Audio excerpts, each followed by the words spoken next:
The blade punched through skin and bone with a wet crunch that silenced the entire dining room. Blood sprayed across white tiles as a woman in turquoise scrubs drove the steel deeper into a stranger's chest. No hesitation. No permission. Just brutal precision, while phones rose like a forest of glass eyes capturing every second. Someone screamed. A child started crying. The massive body on the floor wasn't breathing. Hadn't been breathing for 90 seconds. And Olivia Kane, 29. Overtired. We're supposed to be eating terrible pasta on her one night off in 3 weeks. Had already made the kind of choice that ruins careers or saves lives. Never both. The man's eyes snapped open. They were the wrong color for gratitude. Before we go further, stay with me until the end. Drop a comment with your city so I can see how far this story travels. Hit that like button. You won't believe where this goes. 14 hours before Olivia Kane became the most watched person on the internet, she was trying to remember if she'd eaten lunch. Probably not. The ICU at Mercy Grace Hospital in Clermont, a sleepy waterfront city that prided itself on low crime and high property values, had been drowning in a sepsis outbreak for 6 days. Every bed filled, every alarm screaming, every nurse running on fumes and spite. Olivia had worked 4 doubles in a row, slept maybe 11 hours total, and was currently staring at a vending machine like it held answers to questions she'd forgotten how to ask. "You look like death." Olivia didn't turn. She knew the voice. Brenda Killian, charge nurse. 15 years older and approximately 0% softer for it. "Death looks better." Olivia said, "Death gets weekends. You're off tonight." "I know. So go home." "I am Olivia." She finally turned. Brenda stood there with her arms crossed. Scrubs crisp. Despite the chaos, hair pulled back tight enough to give anyone else a headache. She had the look of someone who'd seen too many young nurses burn out and wasn't interested in watching another one collapse. "You've got nothing to prove," Brenda said quietly. Olivia almost laughed. "That's not how it works." "How what works?" "Being good enough?" Brenda's expression softened for half a second, just long enough for Olivia to see the concern underneath the authority, then hardened again. "Go eat something that isn't from a plastic wrapper. That's an order." So Olivia went. The restaurant was called Harborview, which was generous, considering the harbor was 2 blocks away and mostly obscured by a parking garage. But it was quiet. The pasta was cheap, and nobody knew her there. She sat in a corner booth with a book she wouldn't read and a glass of wine she'd nurse for an hour. The place was half full. Couple en date. A family with 2 kids who kept dropping crayons. An old man at the bar watching a baseball game with the sound off. Normal. Olivia was 3 pages into her book and hadn't absorbed a single word when the front door opened and the man walked in. He didn't walk. Actually, he filled the doorway, then moved through it like water finding a crack. Tall, maybe 6'3", with shoulders that stretched a canvas jacket and a face that looked like it had been broken and reset without anesthesia. Dark hair, going gray at the temples. Eyes that scanned the room the way Olivia scanned patient charts, looking for what was wrong. What was about to go wrong? What had already gone wrong? And nobody noticed yet. He sat 3 tables away. Back to the wall.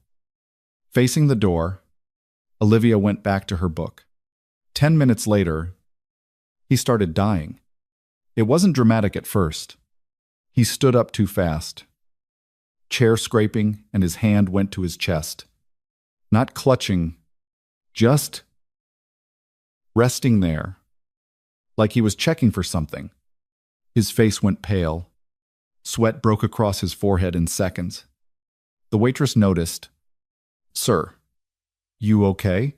He didn't answer. Then his knees buckled, and he went down like a building collapsing. Head cracking against the edge of the table, on the way to the floor. Someone screamed. Olivia was already moving. She hit her knees beside him, fingers going to his neck for a pulse. She knew she wouldn't find. His skin was cold, lips already going blue. No chest rise. No breath sounds. Call 911, she shouted, not looking up. Her hands were already on his sternum, lacing together, finding the rhythm she'd done 10,000 times.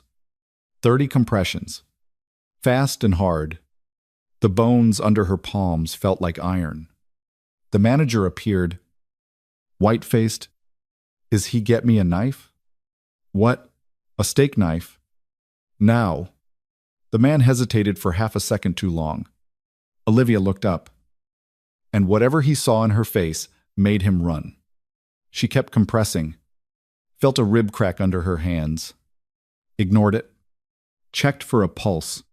Nothing. The man's eyes were half open, staring at nothing. Come on, she muttered. Come on, you bastard. The manager came back with a knife, not a steak knife, a chef's knife. 8 inches of carbon steel, still wet from the dish station. Olivia grabbed it. Somewhere behind her, someone said, "Oh my God. She's got a knife." Phones came out. A dozen of them pointed at her like accusations. She didn't care. The man was in cardiac arrest. Full arrest. The kind where the heart doesn't just stop beating. It stops trying. CPR alone wouldn't cut it. He needed defibrillation. He needed drugs. He needed a miracle. What he had was Olivia and a kitchen knife. She tore open his shirt, found the space between his 4th and 5th ribs on the left side, felt for the intercostal margin, the soft spot where a needle could slip through to the pleural cavity. Not a needle. A blood. What the hell are you doing? Someone shouted. Saving his life, Olivia said. Then she drove the knife in. The sound was worse than she expected. A wet, dense punch of steel through skin. Muscle. Cartilage. Blood welled up immediately. Dark and fast, but not arterial. She angled the blade. Shallow and precise, creating a channel, relieving the pressure she suspected was collapsing his lung. The man's chest hitched. Once, twice. Then he gasped. A horrible, sucking sound like a drowning man breaking the surface, and his eyes snapped open. Wide, dark, furious. He grabbed her wrist. His grip was a vice. Olivia felt bones grind. She didn't pull away. She met his eyes and said, very clearly, "You're safe? You had a cardiac event. I'm a nurse. You're safe." For 3 seconds. He stared at her like he was deciding whether to believe her or break her arm. Then his hand loosened. He sucked in another breath, ragged and wet, and his head fell back against the floor. The restaurant was silent except for the sound of distant sirens and a dozen phones still recording. Olivia sat back on her heels, hands shaking now, the knife still slick with blood. The manager was staring at her. You just stabbed him." "I decompressed a tension pneumothorax," Olivia said. Her voice sounded far away. "If I hadn't, he'd be dead." The man on the floor coughed. Blood flecked his lips. He turned his head, looked at her again, and said, in a voice like gravel, "Who sent you?" Olivia blinked. "What? Who?" "So? You?" "Nobody. I was eating pasta." He studied her face for a long moment. Then, impossibly, he smiled. It wasn't a nice smile. It was the kind of smile that meant someone, somewhere, was about to have a very bad day. "You should have let me die," he said. Before Olivia could answer, her phone buzzed. Unknown number. The message was 3 words. "Come to Mercy Grace. Alone." The paramedics arrived 4 minutes later. 2 of them, young and efficient, rolling a stretcher through the front door while the manager tried to explain what happened and kept pointing at Olivia like she was evidence. She stabbed him. He kept saying, right in the chest. With a knife? One of the paramedics, a guy named Jeff, who Olivia vaguely recognized from hospital handoffs, looked at the man on the floor, looked at Olivia, and raised an eyebrow. Tension pneumo, he asked. Probably, Olivia said. He arrested. No pulse. No respiration. I did what I could. Jeff knelt down, assessed the wound, checked vitals. The man was breathing on his own now. Oxygen saturation climbing, but his color was still wrong. Tout pâle. Shock setting in. We need to move, Jeff said to his partner. Then, to the man, sir. Can you tell me your name? The man didn't answer. His eyes were closed now. But Olivia could see the tension in his jaw. The way his hands kept flexing like he was ready to fight. Sir, nothing. They loaded him onto the stretcher.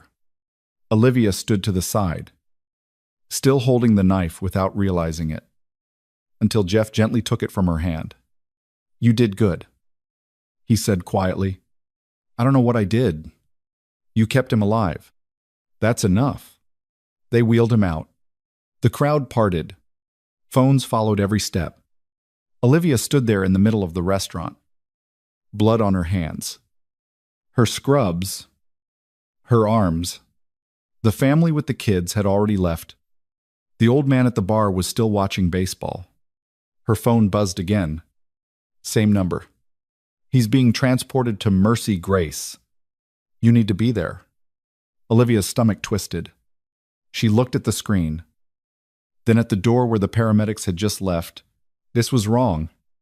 All of it. She texted back, "Who is this?" The reply came instantly. Someone trying to keep you alive. Move. Olivia drove too fast. She didn't go home to change. Didn't stop to think. Just got in her car, a 12-year-old Honda, with a broken passenger mirror and a check engine light that had been on since 2019, and headed straight for the hospital. Her hands were still shaking. She kept replaying it, the man's eyes snapping open. The way he'd grabbed her wrist. The question, who sent you, like she was part of something, instead of just a nurse who couldn't walk past a code without doing something. The parking garage was almost empty.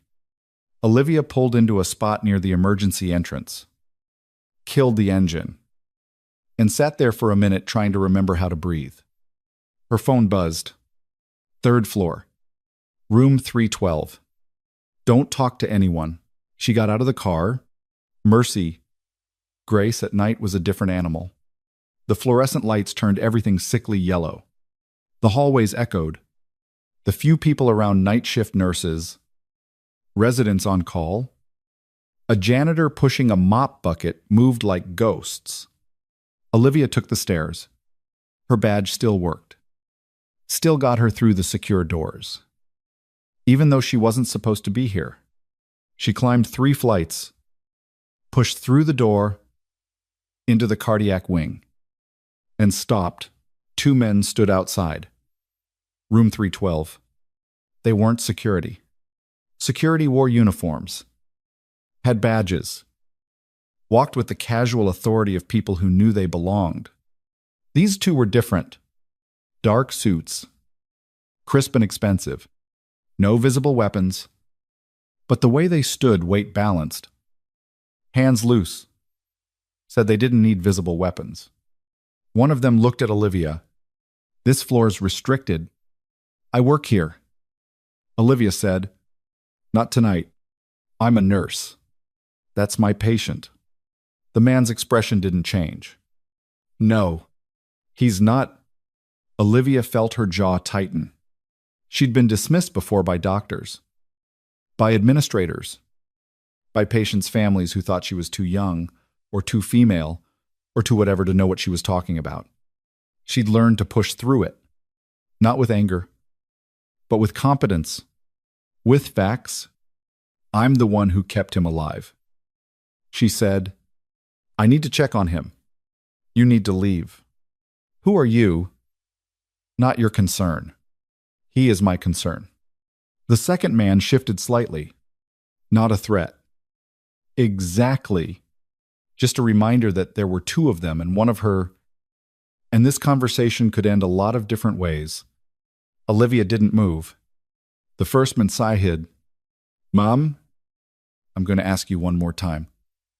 The door to room 312 opened. A third man stepped out. Older, 50-something, with silver hair, and the kind of face that belonged in board meetings. He wore a white coat, but it was too clean, too crisp. No ID badge, no stethoscope, no signs he'd actually touched a patient in years. He looked at Olivia. Ms. Kane. She went cold. How do you know my name? We know quite a bit about you. Johns Hopkins. Graduated top 15%. ICU certification. 4 years at Mercy Grace. Exemplary record. No disciplinary actions. You're very good at your job. Who are you? Someone who needs you to forget tonight happened. Olivia stared at him. What? The man you helped, he's not your responsibility anymore? We'll take it from here. Take what he needs medical care. Observation. Follow up, he'll get all of that. From who you, Olivia, looked at the two men in suits. Then back at the silver-haired man. You're not doctors. No. He agreed. We're not. Something in his tone made Olivia's skin crawl. She took a step toward the door. I want to see him. That's not possible. I don't care. Ms. Kane. He arrested in front of me. I decompressed his chest with a kitchen knife. I rode here worried I'd killed him. So unless you plan to physically drag me out of this hospital, I'm going in that room. Silence. The silver-haired man studied her for a long moment. Then he smiled. It wasn't reassuring. You're going to be a problem. Aren't you? Apparently, he nodded to the two men. They stepped aside. Olivia's heart hammered.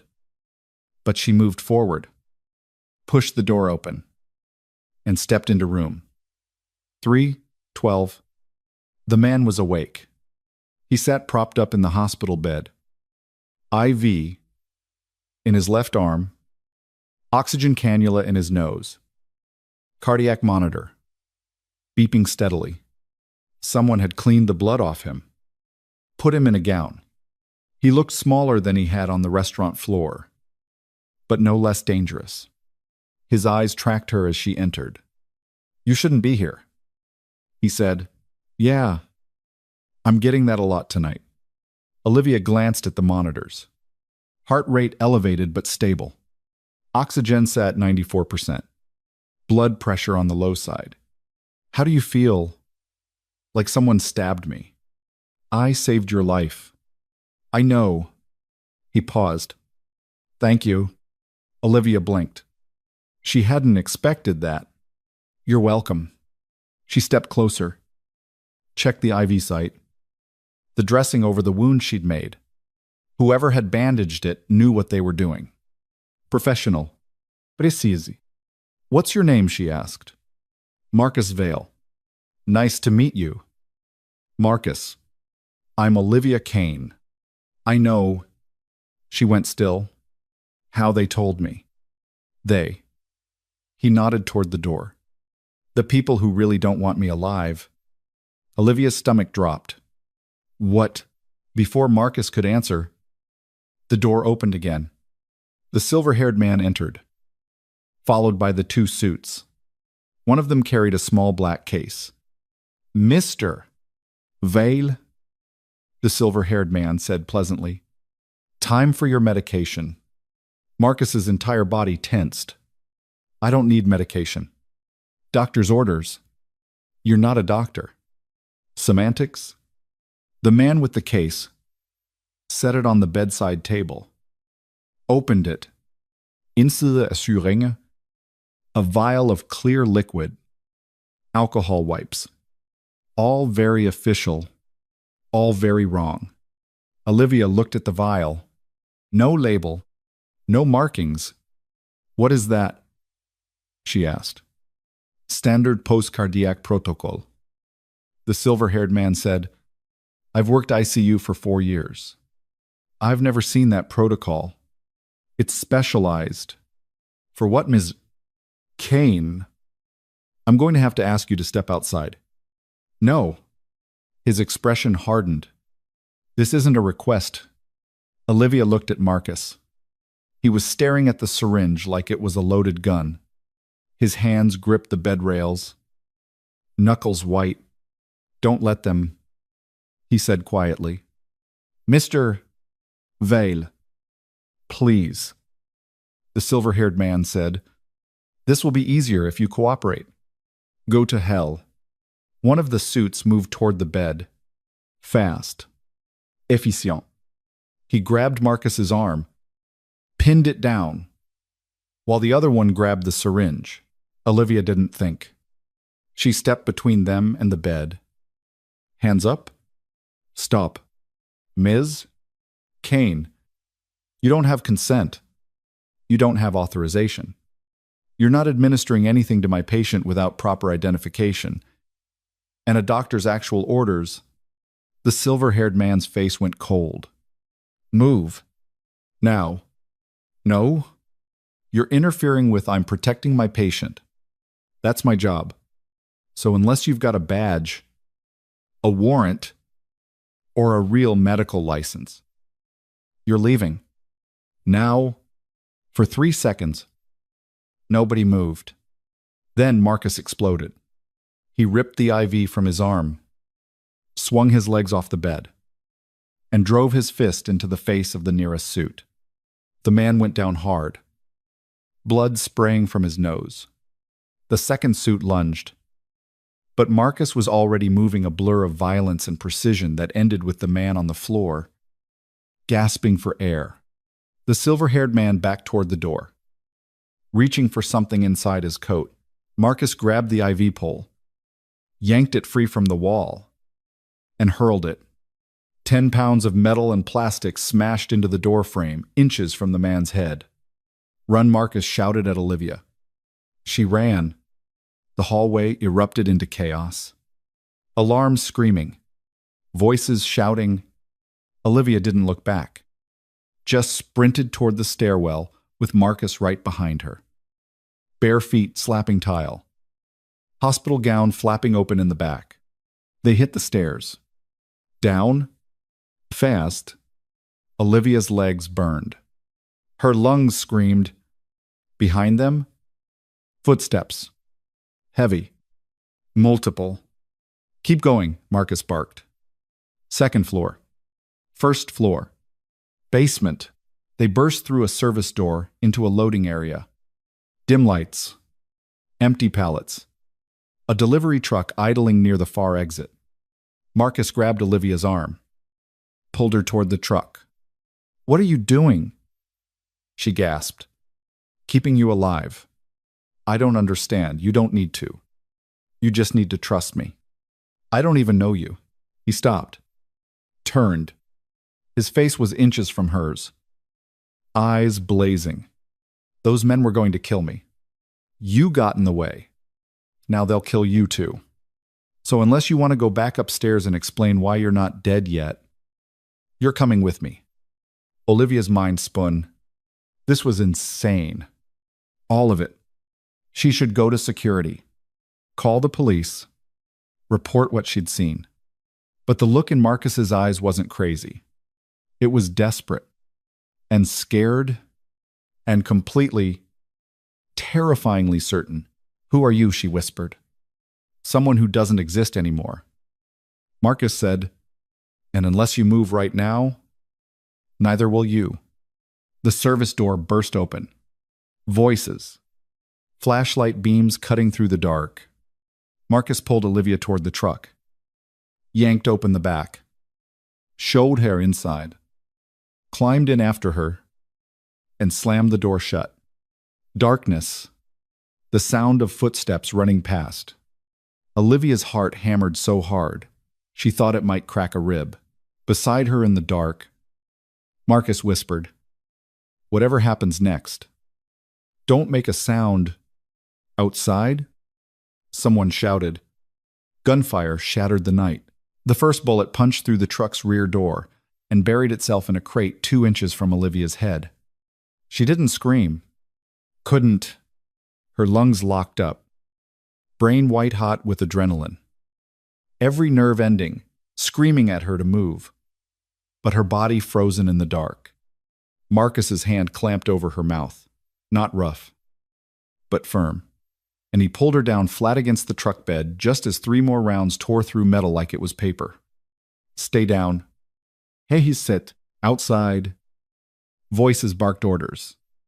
Footsteps scattered. Someone shouted about the south exit. About locking down the perimeter.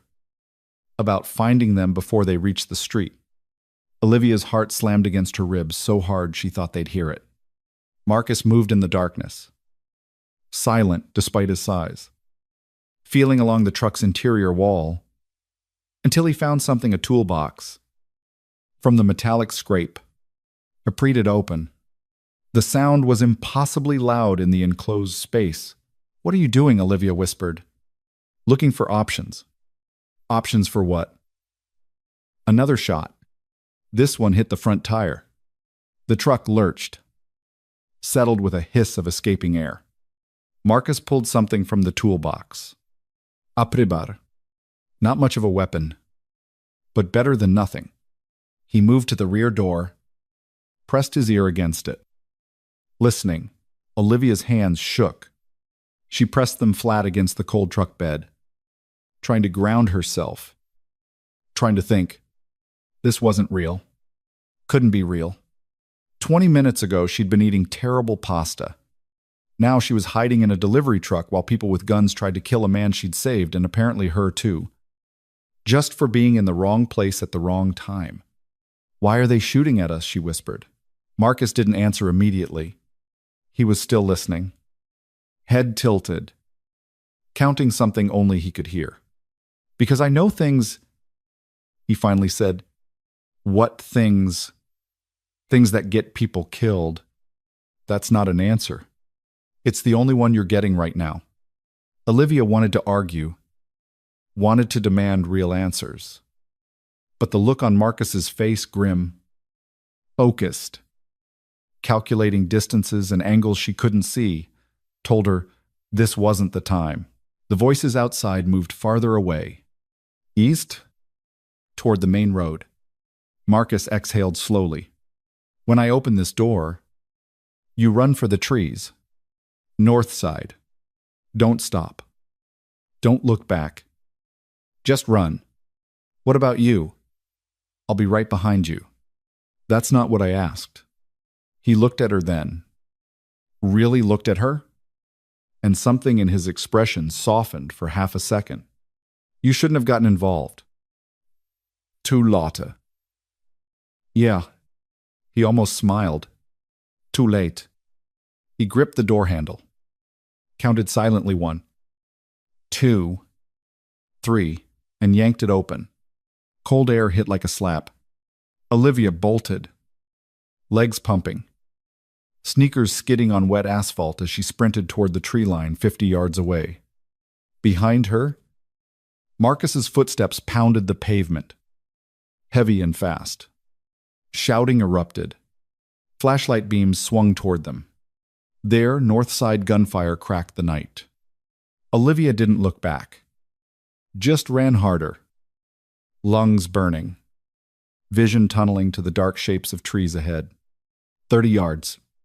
20. 10. She hit the tree line at full speed. Branches whipping her face. Roots trying to trip her. Marcus crashed through behind her. Grabbed her arm. Pulled her left when she would have gone right. This way, he growled. They ran through forest that shouldn't exist this close to a hospital. Through underbrush and fallen logs and patches of mud that sucked at their shoes. Olivia's scrubs snagged on thorns. Her lungs screamed for air. But Marcus kept pulling her forward, navigating by some internal compass she didn't have. Behind them, voices, closer than they should be. Marcus stopped so suddenly Olivia almost crashed into him.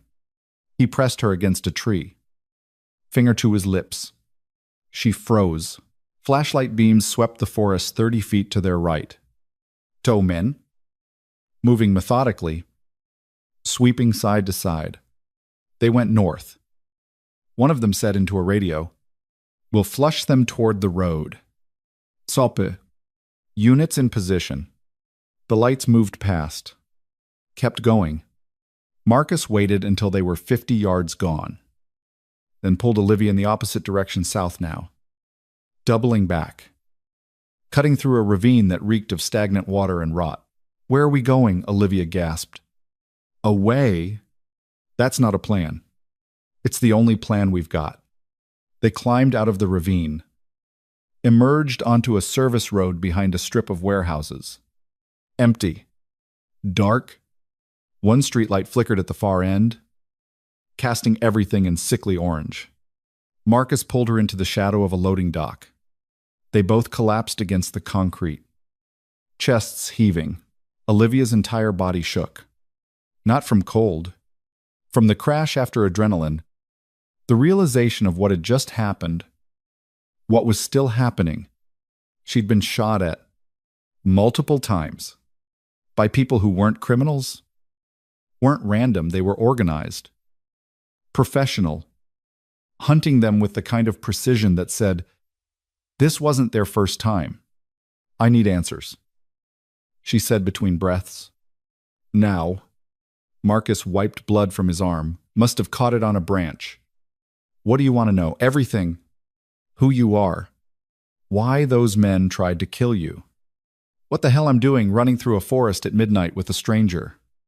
I told you. I'm someone who doesn't exist. Stop talking in riddles." He looked at her. Even in the dim light, she could see the exhaustion in his face. The lines that spoke of too many nights like this. "My name is Marcus Vale. 3 weeks ago, I was a covert operations specialist attached to a military intelligence unit you've never heard of. My job was to track illegal arms shipments moving through Eastern Europe. I found something I wasn't supposed to find. What? Evidence that someone very high up in the chain of command was selling weapons to the same groups we were supposed to be stopping. Not just selling, facilitating, arranging transport, falsifying manifests, getting rich. While soldiers died using the guns he provided, Olivia stared at him. "You're serious. I have documentation. Audio recordings. Financial transfers. Enough to bury him, and everyone protecting him, then give it to the authorities." Marcus laughed a bitter, empty sound. "The authorities are the ones trying to kill me. Those men at the hospital. Not criminals. They're cleaners. Government-contracted specialists who make problems disappear. I'm the problem. So what's your plan? Run forever, no." His jaw tightened. "I'm going to upload everything I have to every major news outlet, every oversight committee, every lawyer who will listen. I'm going to burn it all down. From where you don't even have shoes." He looked down at his bare feet, bloody from the run. "I'll figure it out." Olivia pressed her palms against her eyes. This was insane. She should walk away. Find the nearest police station. Report what happened. Let them sort it out. But even as she thought it, she knew how that would end. Marcus arrested or dead. Evidence buried. The people behind this walking away clean. And her probably dead too. Just for being a witness. "How long until they find us?" she asked. "Minute. Maybe less. Then we need to move." She lowered her hands. Met his eyes. "You said I'm involved now." "You're right. So unless you've got a better option, I'm coming with you. I don't need a babysitter." "Good. Because I'm not offering to babysit. I'm offering to help you not bleed out before you get wherever you're going." Marcus studied her for a long moment. Then he nodded. "There's a place 40 miles north. Old communications bunker from the Cold War. Abandoned now. But it still has power. Still has equipment. If I can get there, I can upload the files 40 miles. No kah? No money. No shoes. Yeah. Great plan. You got a better one? Olivia thought for a second. Actually, yes. My car's still in the hospital garage. If we can get to it without getting killed, we can drive. They'll be watching it. Probably. But it's better than walking 40 miles barefoot. Marcus considered this. You're right. I usually am. He almost smiled. You're going to be trouble. Aren't you? I've been told that tonight. Getting back to the hospital was harder than leaving it. They stuck to shadows, moving through alleys and side streets, avoiding main roads where headlights might catch them. Twice they had to duck into doorways when cars passed dark sedans with tinted windows that moved too slowly to be civilians. Olivia's legs ached. Her hands were scratched and filthy. Her scrubs were torn in 3 places. She looked like she'd been in a fight, which wasn't far from the truth. Marcus moved beside her like a ghost, silent and focused, scanning every corner before they rounded it. His hospital gown was gone, he ditched it in the woods, was now wearing just the thin cotton pants they'd given him. No shirt, no shoes. Bare-chested in 40-degree weather, like it didn't bother him. Aren't you cold? Olivia asked. I've been colder. Where Siberia? February. Long story. I've got time. No, Marcus said quietly. You don't? They reached the hospital garage 20 minutes later. Olivia's Honda sat exactly where she'd left it. Passenger mirror still broken. Check engine light probably still on. But the 2 men standing near it were new. Different suits. Same energy. One of them leaned against the hood, smoking a cigarette. The other paced, phone to his ear. Back entrance. Marcus whispered. They circled around, came in through the pedestrian entrance on the west side. The stairwell was empty. They climbed to the 3rd level, Olivia's lungs burning again, and emerged 20 feet from her car. The men were still there. We need a distraction. Marcus said, I don't have a distraction. Yes, you do.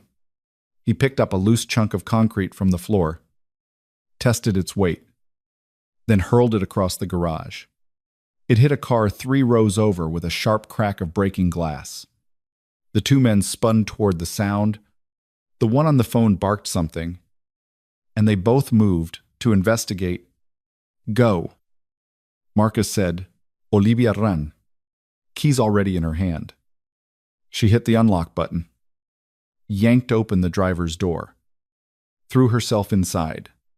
Marcus dove into the passenger seat half a second later. She jammed the key into the ignition. The engine coughed, sputtered it. Caught. Drive. Marcus said. She drove. The tires squealed on polished concrete as she whipped the car around, heading for the exit ramp. Behind them, shouting, one of the men drew a weapon. Down. Marcus yelled. Olivia ducked. The rear window exploded in a spray of safety glass. She jerked the wheel right, then left, serpentining down the ramp as 2 more shots punched through the trunk. They burst out onto the street. Olivia floored it, blowing through a red light, horns blaring as she swerved around a taxi. Left Marcus shouted. She cranked the wheel. The Honda fishtailed, tires screaming. Right.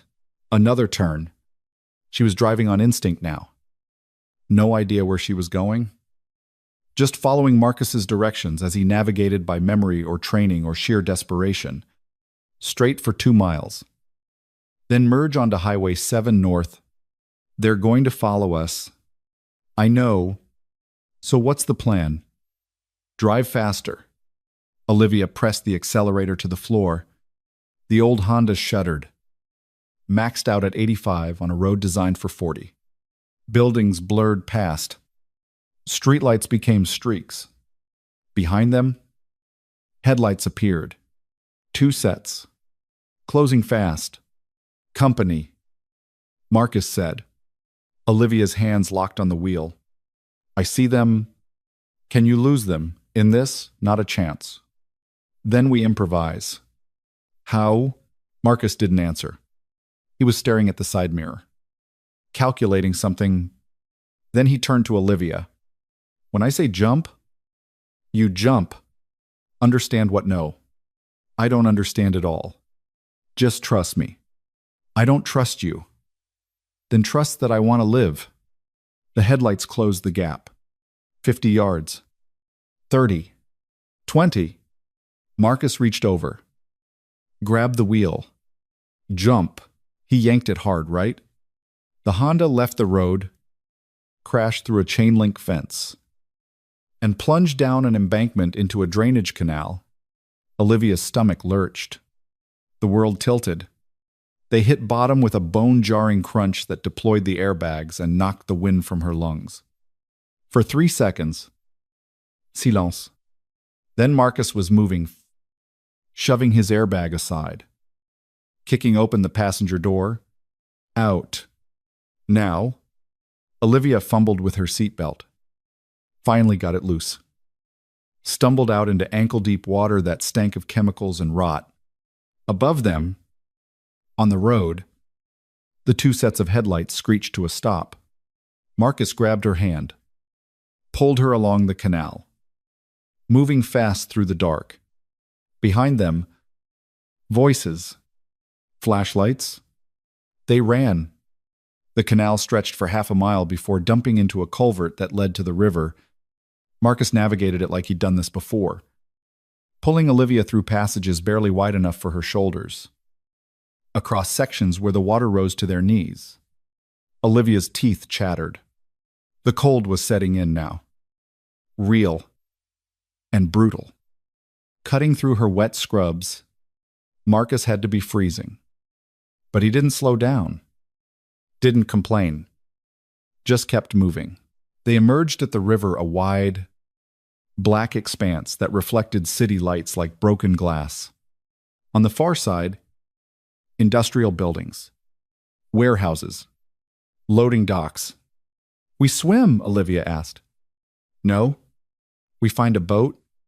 Where Marcus pointed downstream, a marina, maybe 30 boats moored in neat rows, bobbing gently. You're going to steal a boat. Borrow. Marcus said, I'll return it. That's still stealing. You want to argue ethics. Or stay alive? Olivia didn't answer. They moved along the riverbank, staying low, until they reached the marina. Most of the boats were locked up tight, covered for the season. But one, a small fishing boat with an outboard motor, sat uncovered, keys still in the ignition. People are too trusting. Marcus muttered. He climbed in, offered Olivia a hand. She took it, stepped aboard. The boat rocked under their weight. Marcus turned the key. The motor coughed. Died. He tried again. Same result. Come on. He growled. Third try. The engine caught, rumbling to life. Marcus cast off the lines, pointed the boat upstream, and opened the throttle. They moved into the current, picking up speed, the city lights falling away behind them. Olivia sat on the bench seat, arms wrapped around herself, shivering. Marcus stood at the wheel, bare-chested and soaked, steering by the pale moonlight. You okay? He asked without looking at her. No, Olivia said. I'm really not okay. Yeah, that's fair. How far to this bunker? 30 miles by river. Maybe less. And then you upload your files and we're done. Then we see if anyone's listening. And if they're not, Marcus was quiet for a long moment. Then we keep running. They traveled in silence for the next hour. The river widened, The current slowed, and the city fell away completely. Trees lined both banks now, thick and dark. No houses, no lights. Just wilderness. Olivia's shivering got worse. Her lips felt numb. She knew the signs: early hypothermia setting in. Her body temperature dropping. She needed to get warm. Yet dry. Or this was going to become a medical emergency. Marcus noticed. He killed the engine. Let the boat drift. What are you doing? Olivia asked. He pulled off his soaked pants, wrung them out, then handed them to her. Put these on over your scrubs. They're wet, but 2 layers is better than 1. You'll freeze. I've been colder. He said again. Just take them. Olivia didn't have the energy to argue. She pulled the pants on. They were enormous, but they helped a little. Marcus restarted the engine. They kept going. Why'd you save me? He asked after a while. What? In the restaurant? You didn't know me. Could have walked away. Why help? Olivia thought about it. I'm a nurse. It's what I do. Not an answer. Yes. It is. No. Marcus said. Plenty of nurses would have called 911 and let someone else handle it. You grabbed a knife and performed a procedure most doctors wouldn't attempt outside an OR. Why? She looked out at the dark water. Because I watched someone die once when I could have done something. I was a student, first-year clinicals. A man came into the ER stabbing victim, tension pneumo. Just like you. The attending told me to step back. Let him handle it. I did. The patient died while the doctor was still prepping equipment. I swore I'd never step back again. Marcus nodded slowly. You did the right thing. Doesn't feel like it. It never does. They fell quiet again. The river curved north, narrowing between steep banks. Olivia checked her watch. Almost 3 in the morning. She'd been awake for 22 hours. Her body screamed for sleep. But every time she closed her eyes, she saw the muzzle flash, heard the gunshots. I felt the truck lurching as bullets tore through it. How do you do this? She asked. Do what? Live like this. Running. Fighting. Never knowing if you'll see tomorrow. Marcus steered around a fallen log. You get used to it. That's horrifying. Yeah. He almost smiled. It is.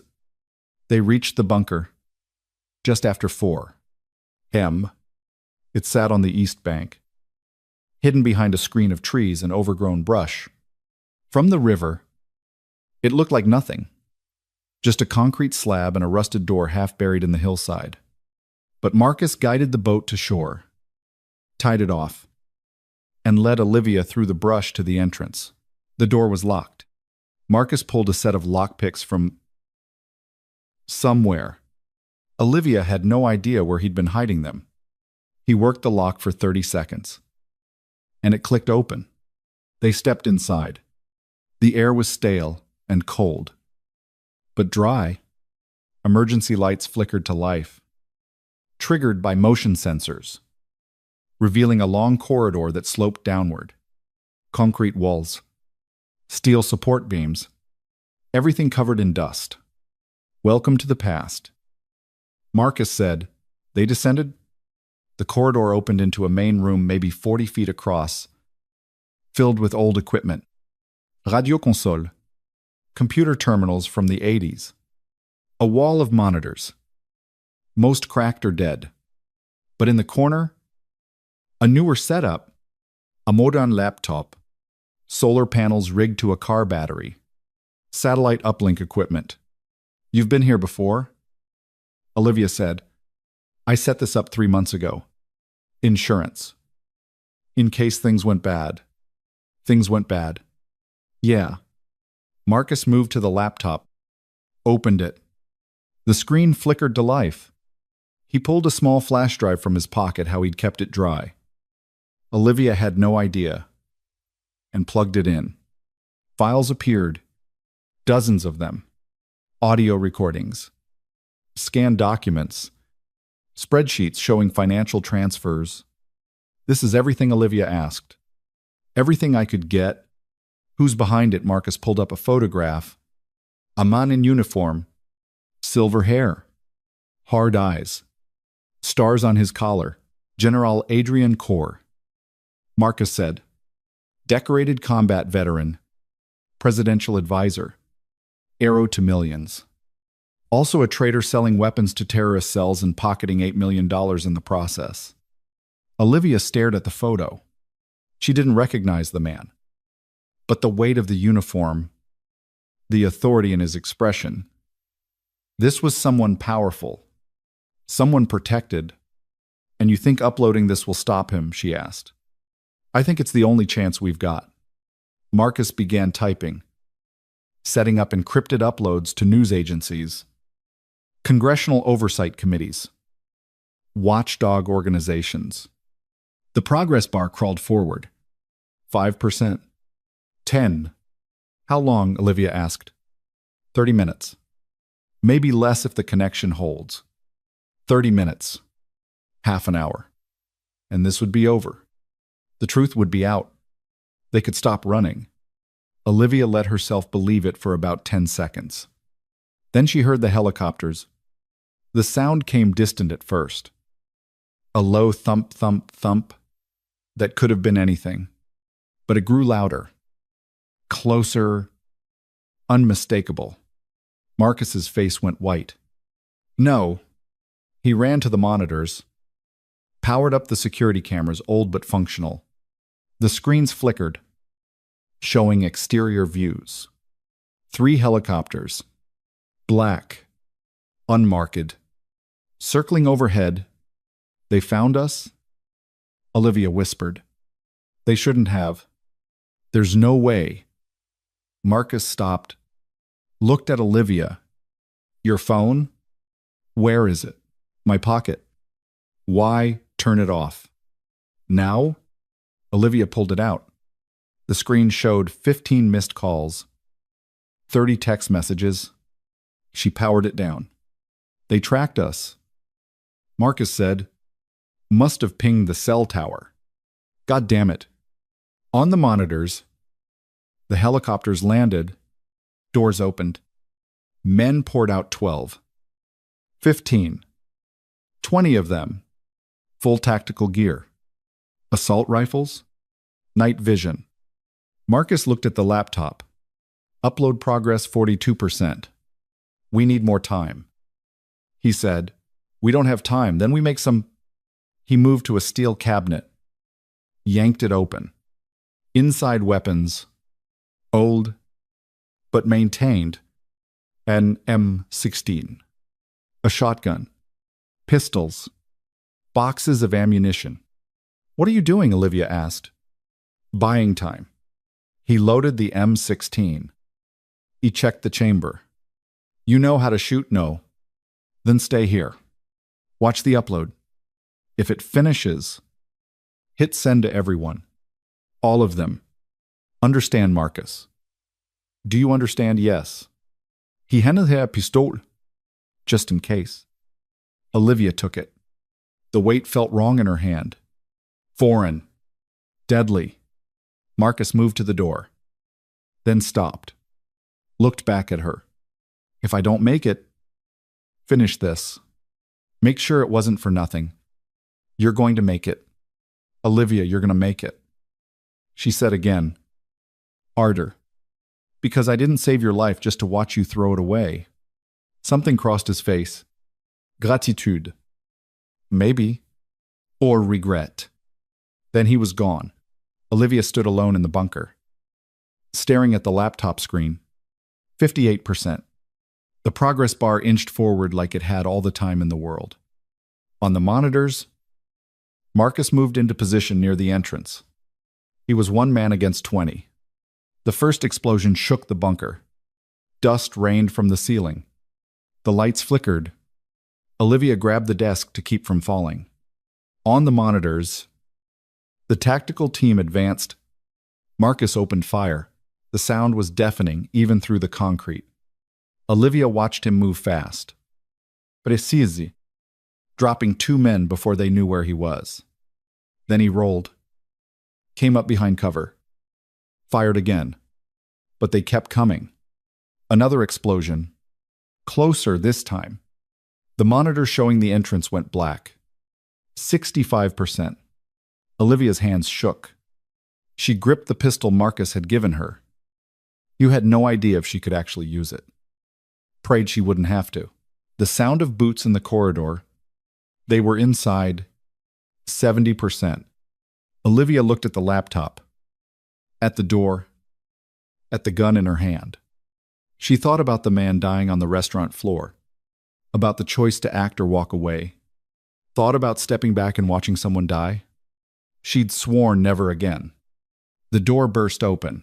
Olivia pulled the trigger. The recoil nearly broke her wrist. The shot went wide, punching a hole in the concrete wall 3 feet from the doorway. The man coming through full tactical gear, rifle raised, didn't even flinch. He swung his weapon toward her. She fired again. Missed again. He didn't. The round caught her in the shoulder, spun her around, and slammed her into the desk.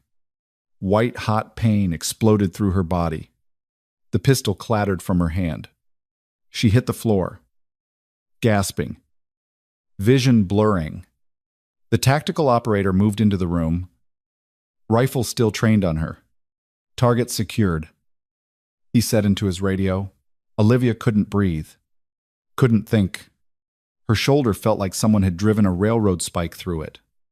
Blood soaked through her scrubs, hot and fast. She pressed her hand against the wound, felt the slick tear where the bullet had gone through the muscle. Not arterial.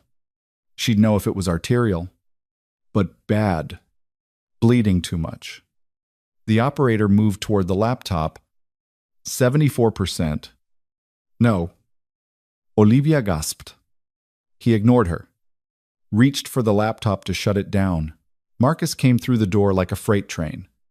He hit the operator from behind, driving him into the wall with enough force to crack concrete. The man's rifle clattered to the floor. Marcus grabbed his helmet, wrenched it sideways, and the operator went down hard. Marcus scooped up the rifle, spun toward the door, and fired 3 controlled bursts into the corridor. Someone screamed. Someone else shouted orders. Then Marcus was beside Olivia, hands on her shoulder, checking the wound. How bad, he asked. Through and through. Missed the bone. Can you move? I don't know. Tre. He hauled her to her feet. Olivia's legs nearly buckled. But Marcus kept her upright, one arm around her waist while the other held the rifle. On the laptop screen, 79%. We need 5 more minutes. Marcus said. We don't have 5 minutes. Then we make them. He half carried her to the corner farthest from the door, positioned her behind a bank of old radio equipment. Stay down. Keep pressure on that wound. Olivia nodded. Her hand was already slick with blood. Marcus moved back to the doorway, took up position behind cover, and waited. The next wave came fast. 4 men, tactical formation, moving with the kind of precision that said they'd done this 1,000 times. Marcus opened fire. The lead man went down. The others scattered, returning fire. Rounds, sparking off metal and concrete. Olivia watched through the gaps in the equipment. Marcus moved like he'd been born to this fluid. Efficient. Wasting no motion. He dropped another operator, then rolled left as a grenade bounced into the room. Down, he shouted. Olivia flattened herself against the floor. The explosion was a physical blow. Pressure and sound that crushed the air from her lungs. Shrapnel tore through the room. The monitors exploded. The lights went out. Emergency lighting kicked in dim red bulbs that turned everything into a horror show.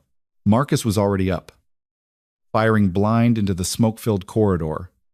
Olivia heard bodies hit the floor, heard someone calling for backup, heard the unmistakable sound of more men coming. 86%. Marcus fell back. Reloading. He was bleeding from a dozen cuts, dust and debris covering him. "How you doing?" He called to Olivia. "Still breathing." "Good. Keep doing that."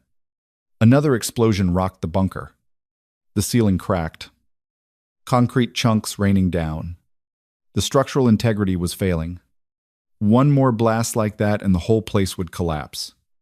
Olivia looked at the laptop. 89%. A voice echoed from the corridor, amplified, authoritative. "Marcus Vale, you're surrounded. There's no way out. Surrender the drive and we'll let the woman live." Marcus didn't answer, just kept his rifle trained on the door. The voice continued. "You know how this ends. We have enough explosives to bury you both. Or you can walk out, face charges, have your day in court. Your choice." "Liar?" Marcus called back. "We both know I never make it to court." "Then what's your play? Die in a hole, take the nurse with you." Marcus glanced at Olivia.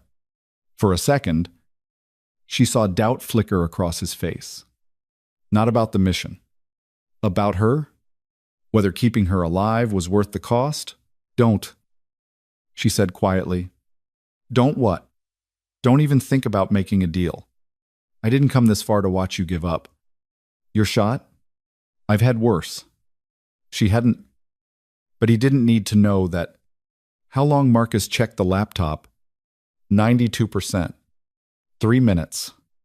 Then we hold for 3 minutes. Olivia. 3 minutes. She said again. "We can do 3 minutes." Something changed in his expression. Respect. Maybe. Or the acceptance that they were both going down together. "Yeah," he said. "We can." He turned back to the corridor. Raised his voice. "You want this drive, come get it." The response was immediate. Flashbangs tumbled into the room. 3. Et four. 5 of them. Marcus grabbed Olivia, pulled her down, covered her body with his. The world went white and silent. Olivia couldn't hear, couldn't see. The flashbangs had overloaded every sense, left her floating in a void where nothing existed except the pressure of Marcus's weight on top of her and the distant, muffled sound of gunfire that might have been real or might have been her brain trying to make sense of nothing. Then sensation returned in a rush. Pain in her shoulder, ringing in her ears. Marcus hauling her upright, shouting something she couldn't make out. She blinked. Vision cleared. The room was full of smoke and bodies. 3 operators down. 2 more coming through the door. Marcus fired. Dropped one. The other dove behind cover. 95%. Olivia's hands found the pistol she dropped. She picked it up, hands shaking, and tried to aim. Everything was too bright, too loud, too fast. She squeezed the trigger. The shot went somewhere. Not where she wanted, but somewhere. The operator behind cover returned fire. Rounds sparked off the radio equipment inches from her head. Marcus moved. Closing distance. Brutal and direct. He cleared the corner. Fired twice. And the shooting stopped. Silence except for the ringing in Olivia's ears and the ragged sound of her own breathing. Marcus checked the corridor. Empty. For now.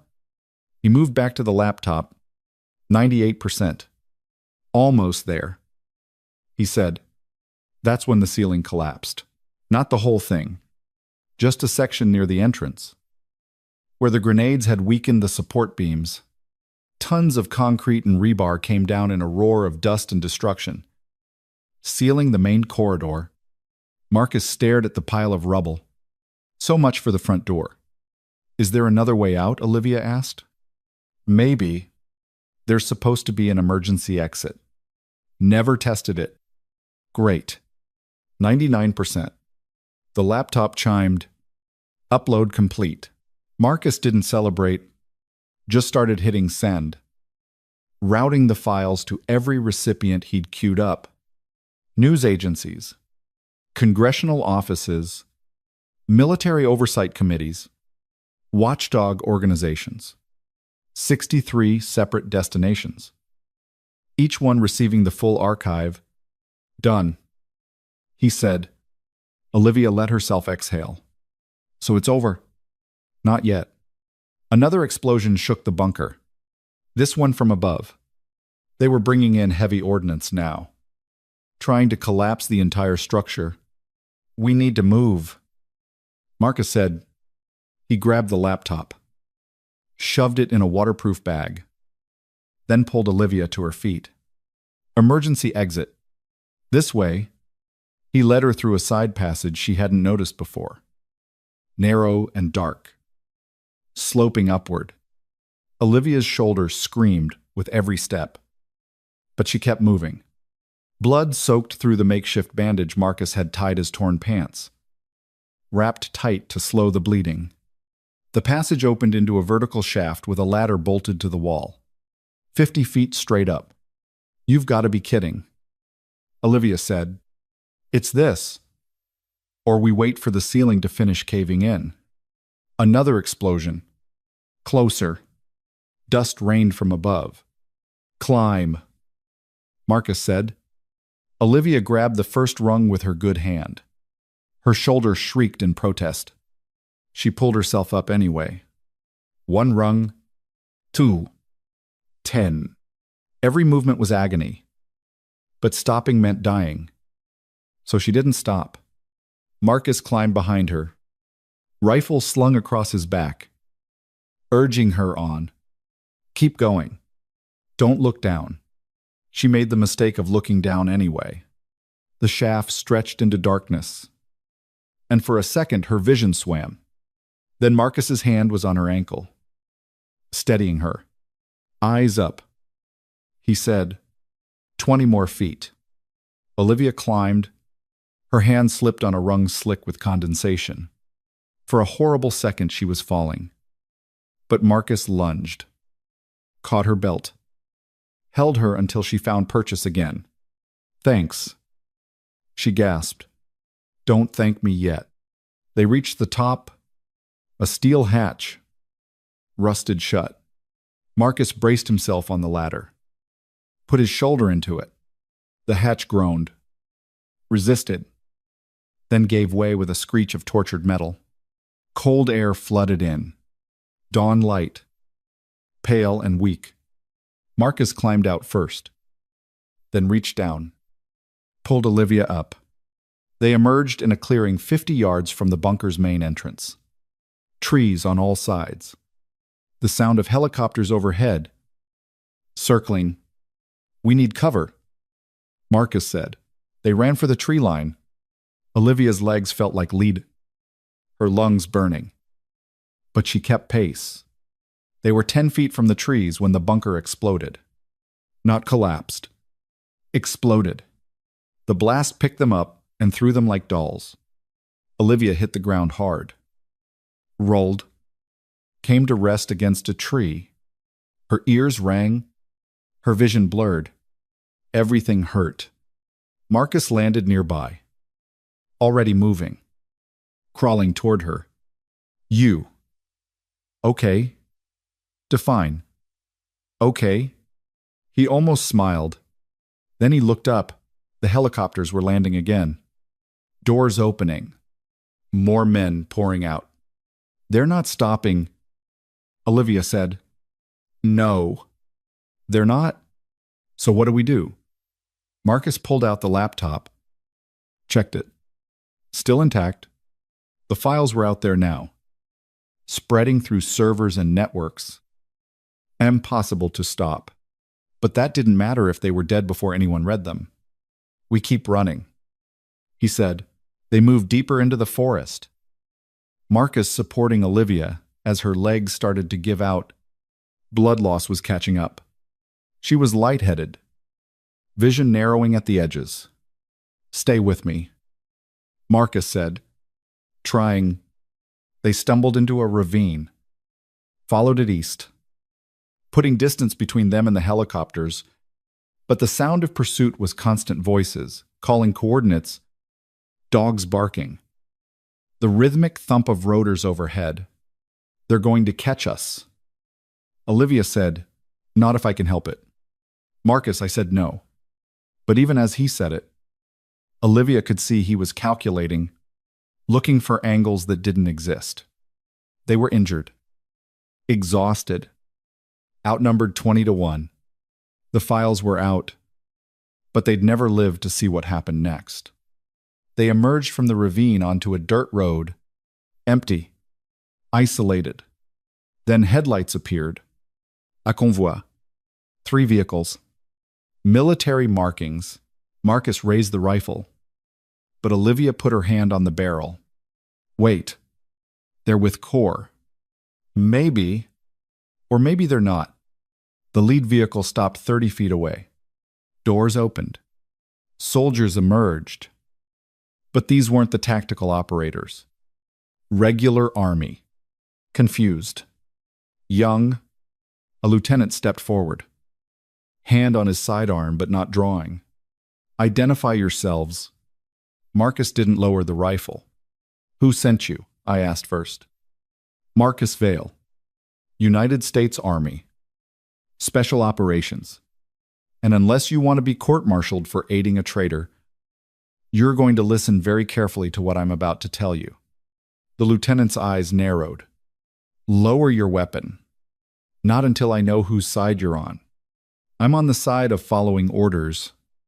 Now lower the damn rifle before someone gets hurt. Marcus hesitated. Olivia stepped forward, nearly collapsing. Please, she said. We have evidence of high-level corruption. General Adrian Core is selling weapons to enemy combatants. We uploaded proof 30 minutes ago. If you're working for him, we're dead anyway. But if you're not, we need your help. The lieutenant looked at her at the blood, soaking her scrubs, at Marcus barely standing, at the desperation in her eyes. Something shifted in his expression. What kind of proof, he asked? Marcus pulled out the laptop, held it up. Audio recordings, financial transfers, shipping manifests, enough to bury him. And you uploaded this where everywhere. The lieutenant exchanged glances with his men. Then he looked back at Marcus. We got orders 2 hours ago to secure this sector. No explanation. Just lock it down and detain anyone we found. I thought it was a training exercise. It's not, Marcus said. It's a cleanup operation. Core's trying to erase us before the evidence goes public. If that's true, it is true. And in about 5 minutes, you're going to have 3 helicopters full of contractors trying to kill us. So you need to decide right now, follow illegal orders from a traitor, or do your actual job and protect American citizens. The lieutenant was quiet for a long moment. Then he turned to his men. Defensive perimeter. Anyone comes at us hostile. We respond accordingly. One of the soldiers hesitated. Sir, our orders. Our orders are illegal, if what he's saying is true. And I'm not shooting American citizens without knowing why. He looked back at Marcus. But if you're lying to me, I will personally put a bullet in your skull. Clear. Clear. Marcus said. The helicopters appeared over the tree line. The lieutenant moved fast. He positioned his vehicles in a V formation, created cover, distributed his men behind armor. 12 soldiers total. Well-trained but green. Most of them had never been in actual combat. They were about to learn. The helicopters didn't land this time. They hovered, doors open, and the contractors opened fire from the air. The lieutenant's men returned fire. Rounds sparked off the helicopter's undercarriage. One of the contractors fell, tumbling from the open door. RPG, someone shouted. The lieutenant's driver gunned the engine, lurched the vehicle forward.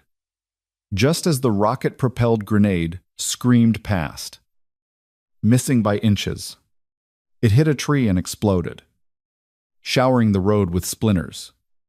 Marcus pulled Olivia behind the second vehicle, pressed her down. "Stay here." "Where are you going?" "To even the odds." He grabbed an M4 from one of the soldiers, checked the magazine, and moved to the front of the formation. The helicopters were circling, trying to flank them. Marcus aimed, led the target, and fired a controlled burst into the tail rotor of the nearest chopper. Metal shredded. The helicopter lurched. Spun. Pilot fighting for control. It started to descend, not crashing, but forced to land the moment it touched down. Marcus was moving. He sprinted toward it.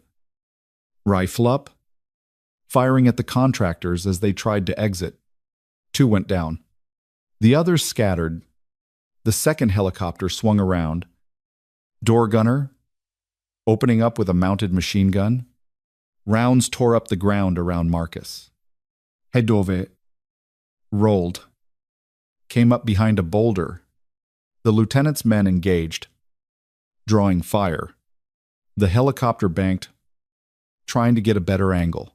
Olivia watched from behind the vehicle, hands pressed against her wound, feeling useless. She was a nurse. This wasn't her world. But Marcus was out there, and the soldiers were dying for them. And she couldn't just sit here. She looked around, found a medical kit in the back of the nearest vehicle, grabbed it, moved to a soldier who'd taken a round to the leg.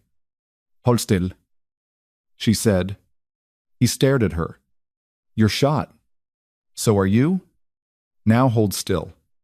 She cut away his pants, found the entry wound, clean through the calf. She packed it, wrapped it, tied it off. The soldier gritted his teeth but didn't scream. "You're good," she said. "Keep pressure on it." Another soldier was down 20 feet away, not moving. Olivia crawled to him, checked for a pulse. Nothing. She moved to the next one. Alive. Shoulder wound. She packed it, moved on. This she could do. This was her world. Marcus was still engaging the helicopters, moving between cover, keeping them off balance.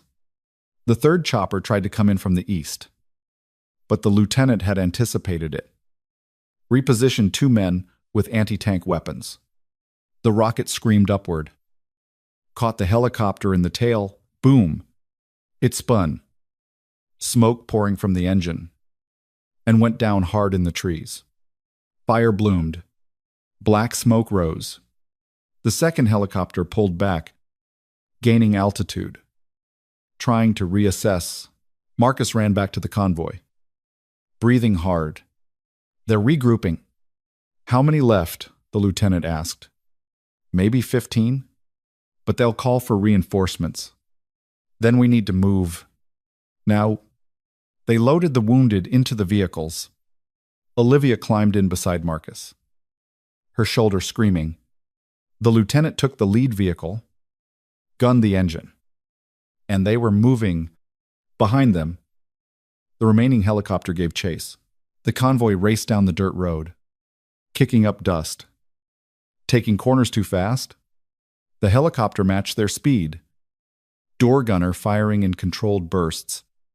Rounds punched through the rear vehicle's tailgate. "Faster," someone shouted. They hit the main highway, weaving through sparse early morning traffic. Civilian cars swerved, honked. The helicopter stayed with them. Marcus leaned out the window, fired at the chopper. His rounds sparked off the cockpit glass, spiderwebbing it. The pilot banked hard. "They're breaking off." The lieutenant said, "No." Marcus said, "They're calling it in." He was right. 3 minutes later, 2 more helicopters appeared on the horizon. "We can't outrun them." The lieutenant said, "No." Marcus agreed. But we don't have to. He pulled out his phone, not Olivia's. His own. A burner he'd kept off until now. He powered it on. Made a call. Who are you calling? Olivia asked. Someone who might actually listen. The line connected. A woman's voice. Sharp and professional. This is Senator Reyes' office. I need to speak with the senator. Now? The senator is in session. If you'd like to leave a message, tell her Marcus Vale is on the line. Tell her I have evidence of treason at the highest military level. Tell her General Adrian Corr is trying to kill me to cover it up.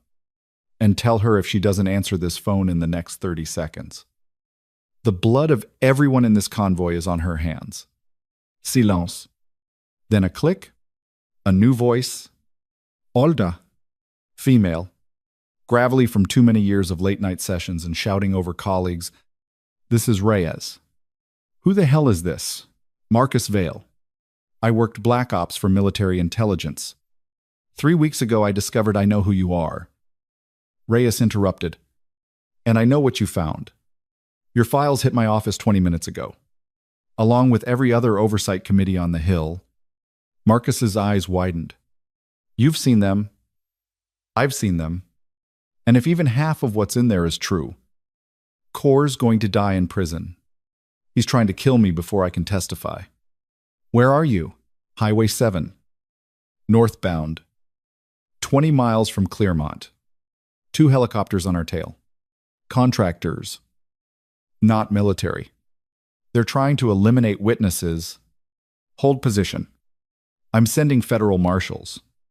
ETA 15 minutes. We don't have 15 minutes. Then make them, because you're the key witness in the biggest military corruption case in 50 years. And I need you alive. The line went dead. Marcus looked at the lieutenant. We've got 15 minutes. Can we hold? The lieutenant glanced at his men, half of them wounded. All of them exhausted. We can try. They found a choke point. A narrow bridge over a ravine. The lieutenant positioned the vehicles to block both lanes, created a kill zone. His men took positions, weapons trained on the sky. The helicopters appeared 2 minutes later. This time they didn't circle. They came straight in. Guns blazing. The lieutenant's men opened fire. Tracer rounds lit up the dawn sky. One helicopter took hits. Black smoke pouring from the engine.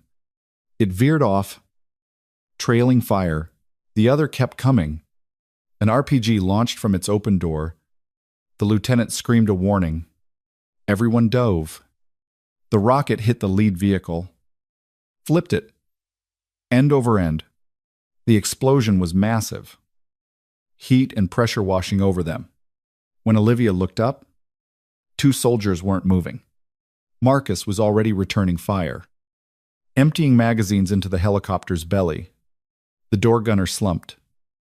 Fell out. Hit the ground 50 feet below the bridge. The helicopter pilot tried to bank, but Marcus's rounds had found something vital. The engine seized. The chopper dropped, rotor screaming, and hit the ravine wall in a ball of flame. Silence, except for the crackle of burning fuel. Marcus lowered his rifle. Everyone okay? Olivia was beside the 2 downed soldiers. Checking vitals. One was dead. The other was breathing. Barely. Severe burns. Shock setting in. I need water. Morphine. And clean bandages. She called out. Now? The lieutenant's men scrambled. Brought her what she needed. Olivia worked, hands steady.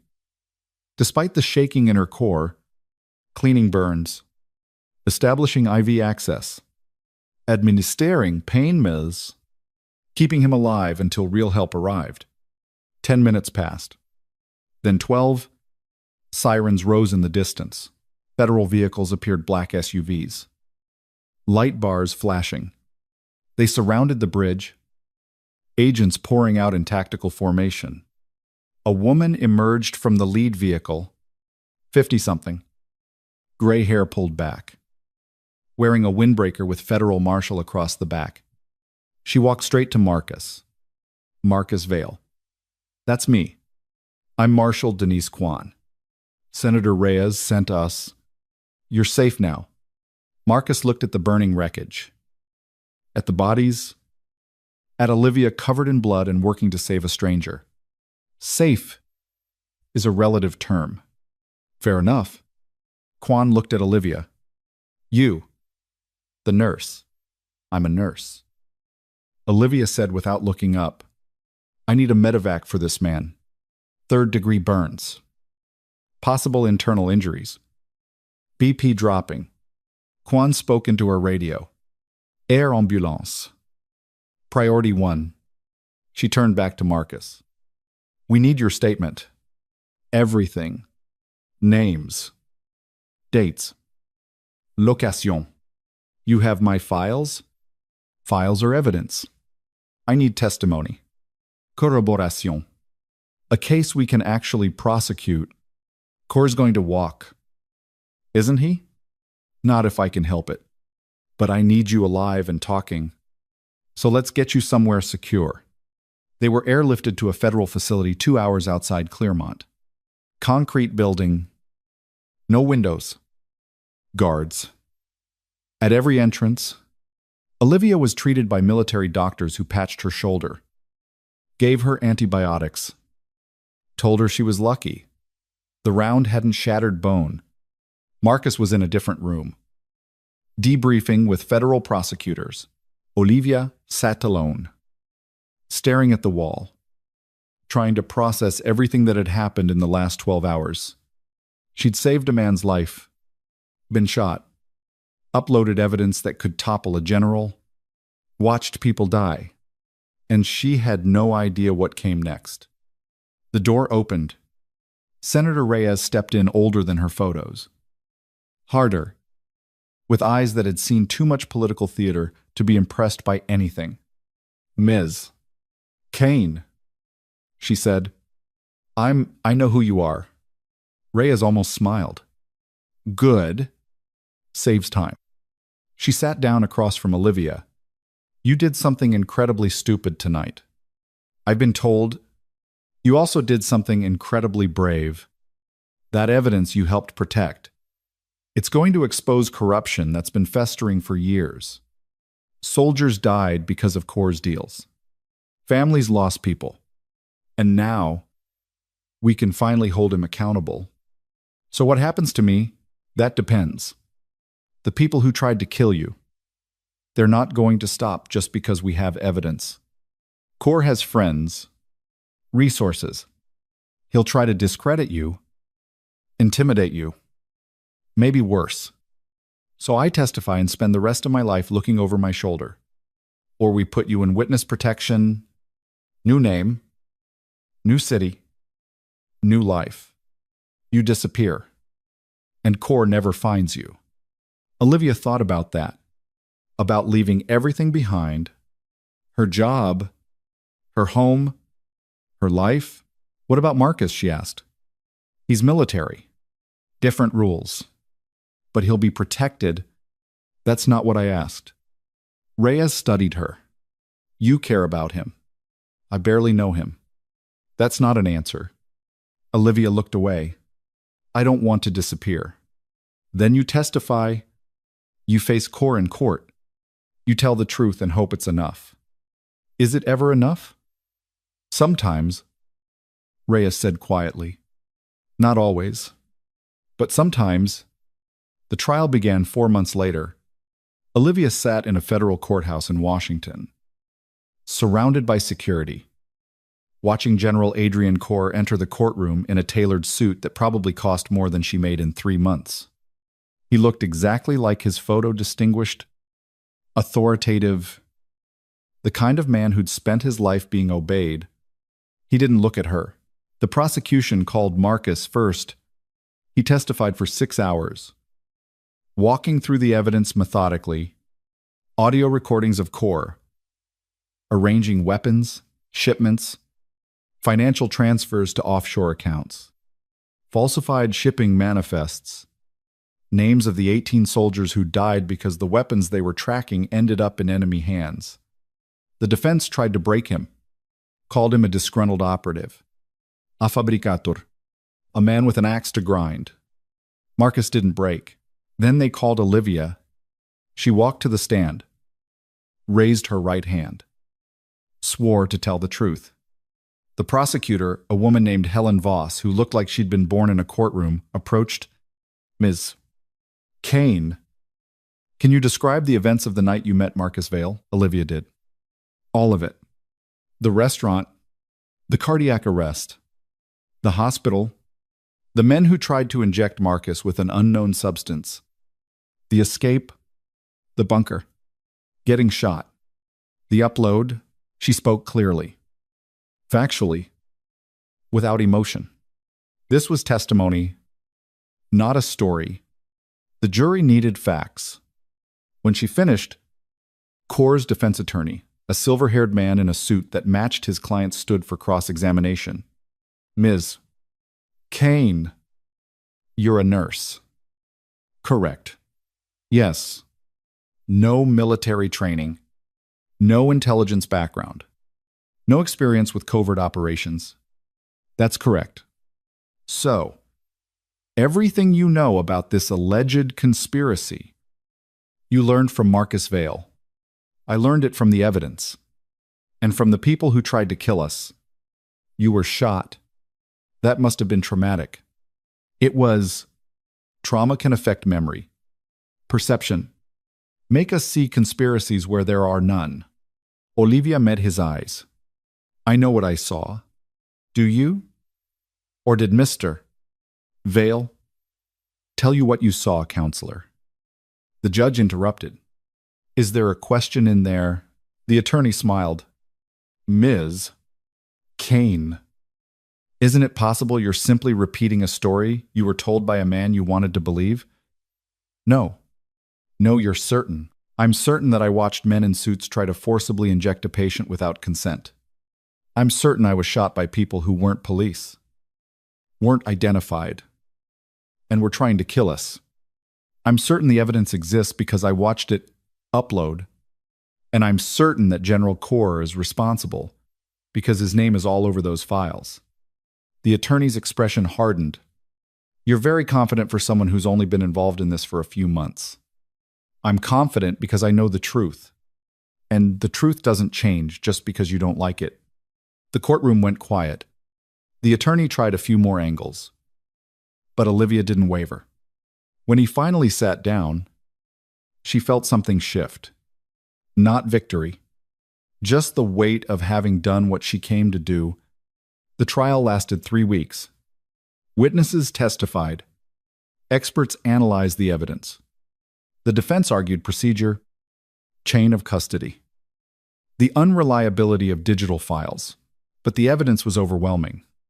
The jury deliberated for 14 hours. When they returned, the foreperson stood. On the charge of treason, we find the defendant guilty. On the charge of arms trafficking, we find the defendant guilty. On the charge of conspiracy to commit murder, Olivia stopped listening. She just watched Core's face as the verdicts came down, one after another. Guilty. Guilty. Guilty. For the first time, he looked small. Sentencing came 2 weeks later. The judge, a black woman in her 60s who'd overseen some of the highest profile cases in the country, looked down at Core with an expression that could have frozen steel. General Core, you took an oath to protect this country. Instead, you betrayed it for profit. 18 soldiers died because of your actions. Families were destroyed. Trust was shattered. There is no sentence I can impose that will undo that damage. But I can ensure you never have the opportunity to cause more. She paused. Life in prison. No possibility of parole. You will spend the rest of your days answering for what you've done. The gavel fell. Core was led away in handcuffs. He didn't look back. Outside the courthouse, reporters swarmed. Olivia pushed through them. Marcus beside her, Federal marshals clearing a path. Ms. Kane, how do you feel about the verdict, Ms.? Kane. Are you afraid of retaliation, Ms.? Kane, what's next for you? She didn't answer any of them. Just kept walking until they reached the car. Inside, finally alone, she let herself breathe. Marcus sat beside her. Quiet. His hands were shaking slightly, the only sign of how much this had cost him. You okay? Olivia asked. I don't know yet. Yeah. Me neither. They sat in silence for a while. Then Marcus spoke. Thank you. For what? For not walking away. In the restaurant, in the hospital, any of it, you could have walked away. So could you? No. Marcus said quietly. I couldn't.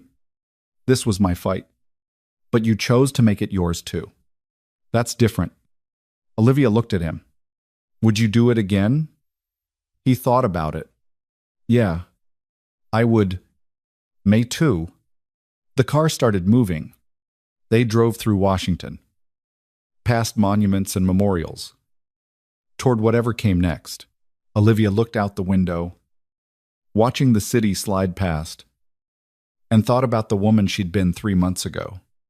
Exhausted, invisible. Just another nurse trying to get through another shift. That woman was gone now. What had replaced her? She wasn't sure yet. But she knew one thing. She'd never be invisible again. The phone buzzed in her pocket. Unknown number. Olivia's stomach dropped. She answered, Hello, Ms. Kane? The voice was male. Distorted. Filtered through something electronic. Congratulations on the verdict. Who is this? Someone who works for people who are very unhappy with you. Marcus tensed beside her. Immediately alert. Kerr's in prison. Olivia said, It's over. Kerr was a chess piece. You took him off the board. That doesn't mean the game is finished. What do you want? To deliver a message? You and Mr. Vale made a lot of powerful people look weak. That has consequences. Is that a threat? It's a fact. Watch your back. Ms. Kane. This isn't over. The line went dead. Olivia stared at the phone. Her hands were shaking. Marcus took it from her. Check the number. Burner. Untraceable. They're not going to stop. No. Probably not. So what do we do? Marcus looked at her. And for the first time since she'd met him, he smiled. A real smile. Not the bitter ones from before. We keep fighting? The federal safe house sat 40 miles outside the city, buried in farmland that stretched flat and featureless in every direction.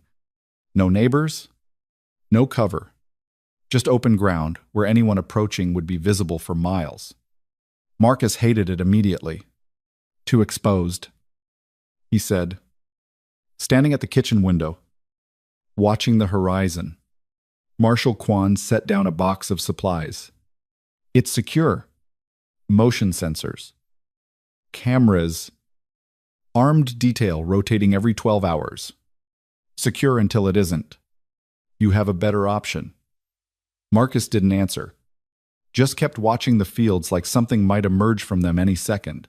Olivia sat at the kitchen table. Her shoulders still wrapped. Still aching despite the painkillers. The doctors had told her she was healing well, that the physical therapy would restore most of her range of motion. They hadn't said anything about the nightmares, the way her hand still shook when she was alone, the hypervigilance that made every sound feel like a threat. Kwan pulled up a chair across from her. You've both been through hell. Take some time. Rest. We'll handle security. For how long, Olivia asked. As long as it takes. That's not an answer. Kwan's expression softened slightly. The investigation's expanding. We've identified 17 other officers potentially involved in Kerr's operation. Banks are freezing accounts. DOD's conducting internal reviews. This is going to take months. maybe years. And we just sit here, you stay alive. That's the priority. Marcus turned from the window. Who else was on that call? What call? The one Olivia received. Threatening her. Someone knew the verdict before we left the courthouse. That's not public information. Quan went still. You think we have a leak? I think someone very close to this case is feeding information to people who want us dead. I'll look into it. You do that? Marcus said. His tone made it clear he didn't believe her. After Quan left, Olivia and Marcus sat in silence. The safe house felt like a tomb clean. Sterile. Lifeless. Everything they needed. Nothing they wanted. We can't stay here. Olivia finally said, I know. So, what's the plan? Marcus pulled out his phone, a new one. Issued by the marshals. Supposedly secure. We figure out who else is dirty. Before they figure out how to kill us. The first break came 3 days later. Marcus had been combing through the trial evidence, cross-referencing financial records against personnel files. Thousands of pages. Millions of data points. Looking for patterns only someone with his training would recognize. He found one. Look at this, he said, spreading documents across the table. Olivia leaned in. What am I looking at? Payment schedules. Every weapons shipment Core facilitated had a corresponding transfer to a shell company in the Caymans. Standard laundering. But look at the secondary transfers. He pointed to a column of numbers. Every third month, money moves from the Caymans to a different account. Smaller amounts. Regular, like clockwork. A retainer? Olivia said, exactly. Someone was getting paid monthly. Not for weapons. For something else. Protection. Information. Marcus pulled up another file. I cross-referenced the dates with federal oversight activities. Every time an audit was scheduled, it got delayed or redirected. Every time a whistleblower came forward, their complaint disappeared into bureaucracy. Someone was running interference. Someone high up enough to control the flow of information. Marcus looked at her. I need to know who. How I make them come to us. The plan was insane, which meant it was probably the only one that would work. Marcus called Senator Reyes, told her he had new evidence, critical intel that couldn't be transmitted electronically. He needed a face-to-face meeting with the Senate Oversight Committee. Reyes was skeptical. You're supposed to be in protective custody. I am. But if you want to know who else is dirty, I need to flush them out. By making yourself bait. It's worked before. You also got shot before. Not by me. Olivia interjected. She was on speakerphone. Listening. By the people trying to silence him. If we don't identify them now, they'll just wait until the trial's over and come after us anyway. Reyes was quiet for a long moment. What do you need? A public announcement. Committee hearing scheduled for next week. My testimony, make it loud enough that everyone hears it, including whoever's protecting Core's network, especially them. And when they come for you, we'll be ready. The announcement hit the news cycle that night. Major networks picked it up. Websites ran headlines, key witness in Core case to provide new testimony. Senate hearing could expose wider corruption network. Veil claims. Evidence of high-level cover-up. Marcus watched the coverage from the safe house, monitoring responses on encrypted channels he still had access to. The reaction was immediate. Within 6 hours, 3 different encrypted phones. Registered activity. Burner numbers. Cycled through proxy servers. Nearly impossible to trace. But Marcus had tools most people didn't. He tracked the pings, triangulated locations, started building a map. 1 phone in Virginia, 1 in Maryland, 1 in Washington itself, all within striking distance of the capital. They're mobilizing, he told Olivia. How many? At least 3 teams. Maybe more. Can Quan handle it? Marcus thought about the marshal, about her promises of security. She can try. But when Quan arrived for her evening check-in, Marcus showed her the intercepts. She went pale. This kind of coordination, she said quietly, this isn't contractors. This is organized. It's government. Marcus said, someone with clearance, resources, and the authority to deploy assets. You're talking about a federal official. I'm talking about someone who's been protecting Corps' operation from the inside. And now they're scared. Quan looked at the map, at the phone locations closing in. We need to move you tonight? No. Marcus, if we run, they win. They wait us out, pick us off when we're alone. But if we stay, if we force them to come at us publicly, we expose them, or you die, maybe, but at least it'll be on camera. Quan stared at him, then at Olivia, who nodded. You're both insane.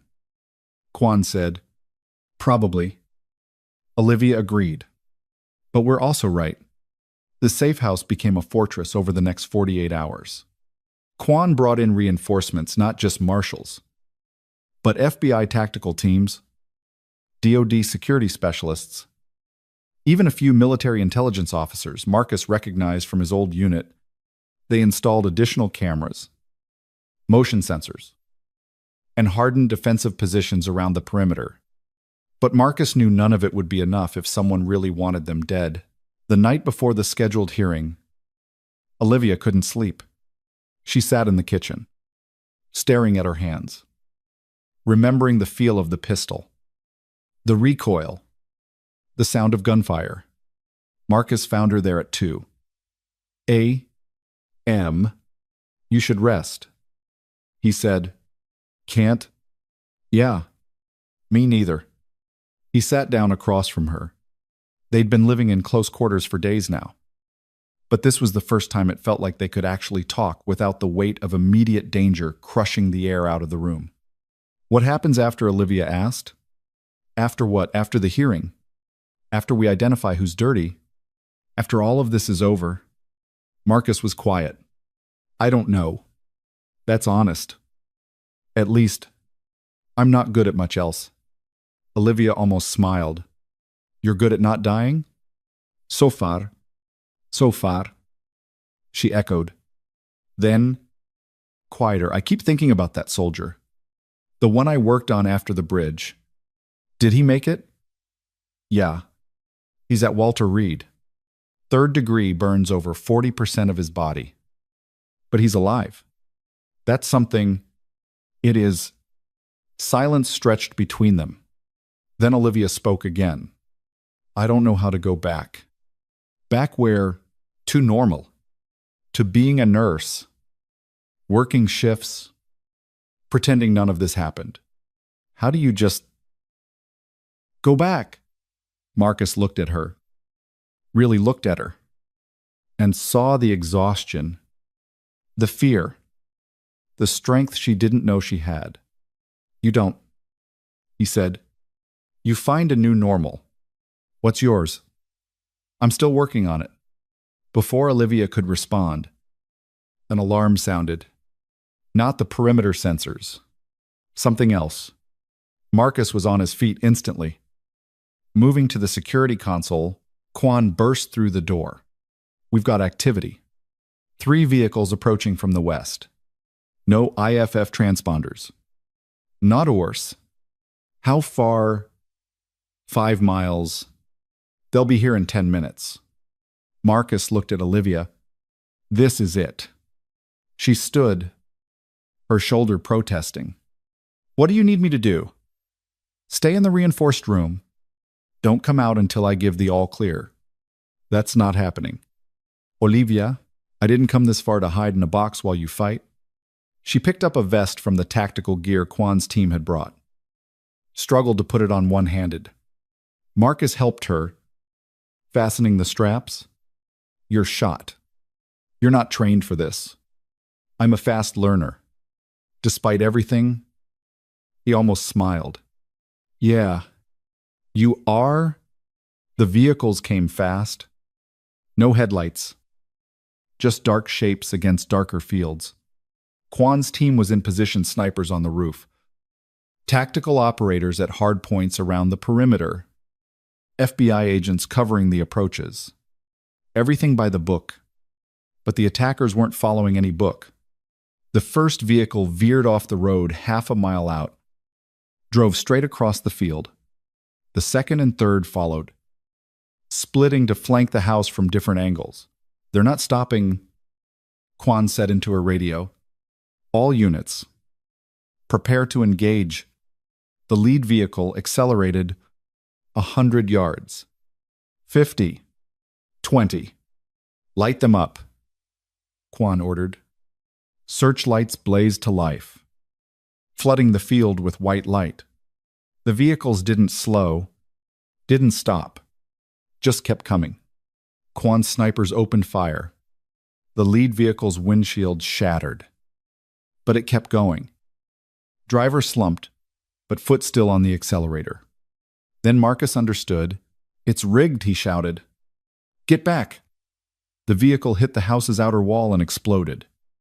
Not a bomb. Termite. Military-grade incendiary that burned through steel and concrete like they were paper. The entire west wall of the safe house erupted in white-hot fire. The second and third vehicles detonated simultaneously, engulfing the perimeter in flames. Quan's defensive positions collapsed. Men screamed. Diving away from the inferno, the house's fire suppression system kicked in. But thermite didn't care about water or foam. It just kept burning. Marcus grabbed Olivia, pulled her toward the east exit. Behind them, the house groaned. Structural supports failing. They burst through the door just as the roof began to collapse. Outside, house. Quan's team was scattered, regrouping, trying to establish a defensive line through the flames and smoke, and through the fire came the real assault, not vehicles this time. People, 20, maybe 30, moving with tactical precision. They wore no uniforms, carried no identification, but their weapons were military grade, and their formation was textbook special operations. Quan's team engaged. The firefight was immediate and brutal.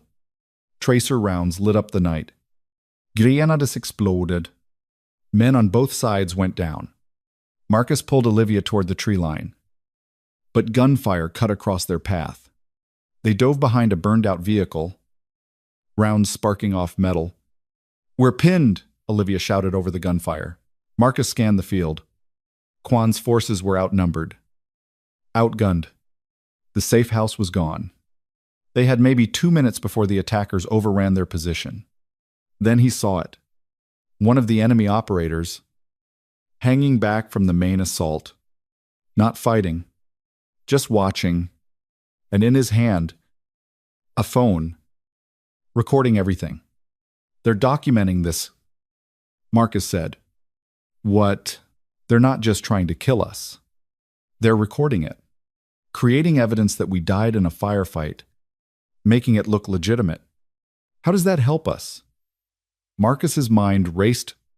If they were recording, they needed bodies, confirmable kills, which meant they couldn't just blow up the entire area they needed to recover. Remains show proof, which meant they'd have to get close. I've got an idea, Marcus said, but you're going to hate it.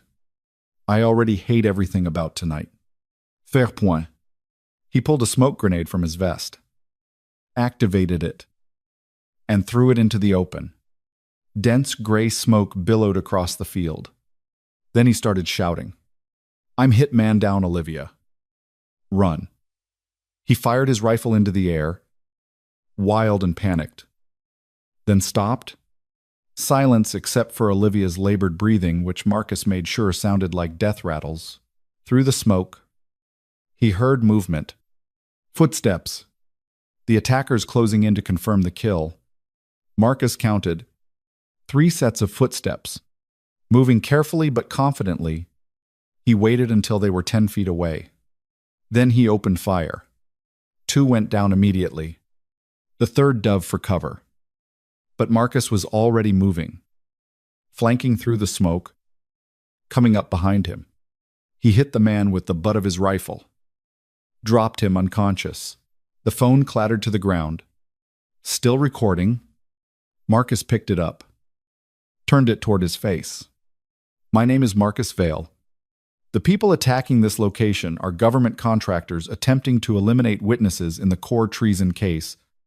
They're being directed by someone inside the federal system. If you're watching this, you know who you are, and you just made your last mistake." He ended the recording, uploaded it to every news outlet and oversight committee in his contacts, then smashed the phone. Now they can't deny it. He said to Olivia, the firefight was winding down. Kwan's team had rallied, established a perimeter, and the attackers were pulling back, not defeated, but reassessing. Police sirens wailed in the distance. Multiple jurisdictions responding. Too many witnesses now. Too public. The attackers melted into the darkness, leaving their dead and wounded behind. The aftermath was a media firestorm. Marcus's video went viral within an hour. News networks ran it on loop. Congressional phones rang off the hook. The FBI opened an immediate investigation into who had authorized the attack, and 3 days later, they found him. Deputy Director Gerald Hastings, 30-year veteran of the Defense Intelligence Agency, impeccable record, presidential commendations, and, according to financial records seized in a dawn raid, the recipient of monthly payments from the same Cayman accounts that had paid Core. He'd been the one running interference, burying investigations, redirecting audits, and when Marcus threatened to expose the whole network, he'd authorized the hit. His arrest was public. Perp walk on national television. No deals. No quiet resignation. Just handcuffs and cameras. The Senate hearing happened 2 weeks later. Marcus testified for 8 hours, walking through every piece of evidence, every connection, every name. Olivia testified about the attack, about watching federal contractors try to murder them on American soil. The committee didn't just listen. They acted. 14 arrests followed. Officers, contractors, financial facilitators. The entire network torn apart and exposed to daylight.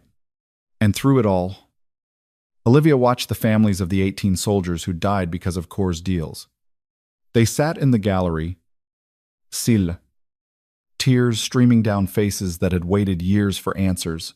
When the final gavel fell, when the committee chair announced comprehensive reforms and promised accountability, those families stood and applauded. Not for the politicians. For Marcus, for Olivia, for the people who'd refused to let the truth stay buried. Olivia returned to Clermont 3 months after the trial ended. The city looked the same. Same harbor. Same buildings. Same hospital where this had all started. But she wasn't the same person who'd left. She walked into Mercy Grace's administration office, submitted her credentials, and applied to complete her degree. The administrator, a kind woman named Patricia, who remembered Olivia from before, looked over the application. "You've been through a lot," Patricia said carefully. "Yes. Are you sure you want to come back?" "To nursing." Olivia thought about it. About the soldiers she'd saved at the bridge. About the lives she'd helped protect. About choosing every day to heal instead of harm. "I'm sure," she said. Patricia smiled. Then, welcome back. Olivia started the following week. Night shift in the ICU. Same as before. But everything was different. The other nurses knew who she was. Now had seen her on TV. Read the articles. Some treated her like a celebrity. others like a curiosity. Brenda Killian was the only one who treated her like nothing had changed. "Bed 4 needs new lines," she said when Olivia showed up for her first shift. "And someone needs to chase down pharmacy about the antibiotic order for bed 7. Olivia almost laughed. "Good to see you too." "Brenda, good to have you back. Now get to work." It was exactly what she needed. Over the following weeks, Olivia found her rhythm again. The routines of patient care, the controlled chaos of emergency admissions, the quiet victories of keeping someone alive through the night. But she also found something else, a confidence she hadn't had before. When doctors dismissed her observations, she pushed back not with anger, but with evidence. When administrators tried to cut corners on patient safety, she documented everything and went over their heads. The invisible nurse was gone. In her place was someone who'd looked death in the face and decided it didn't get to win. Marcus visited once, 2 months after she'd started. He looked different, civilian clothes.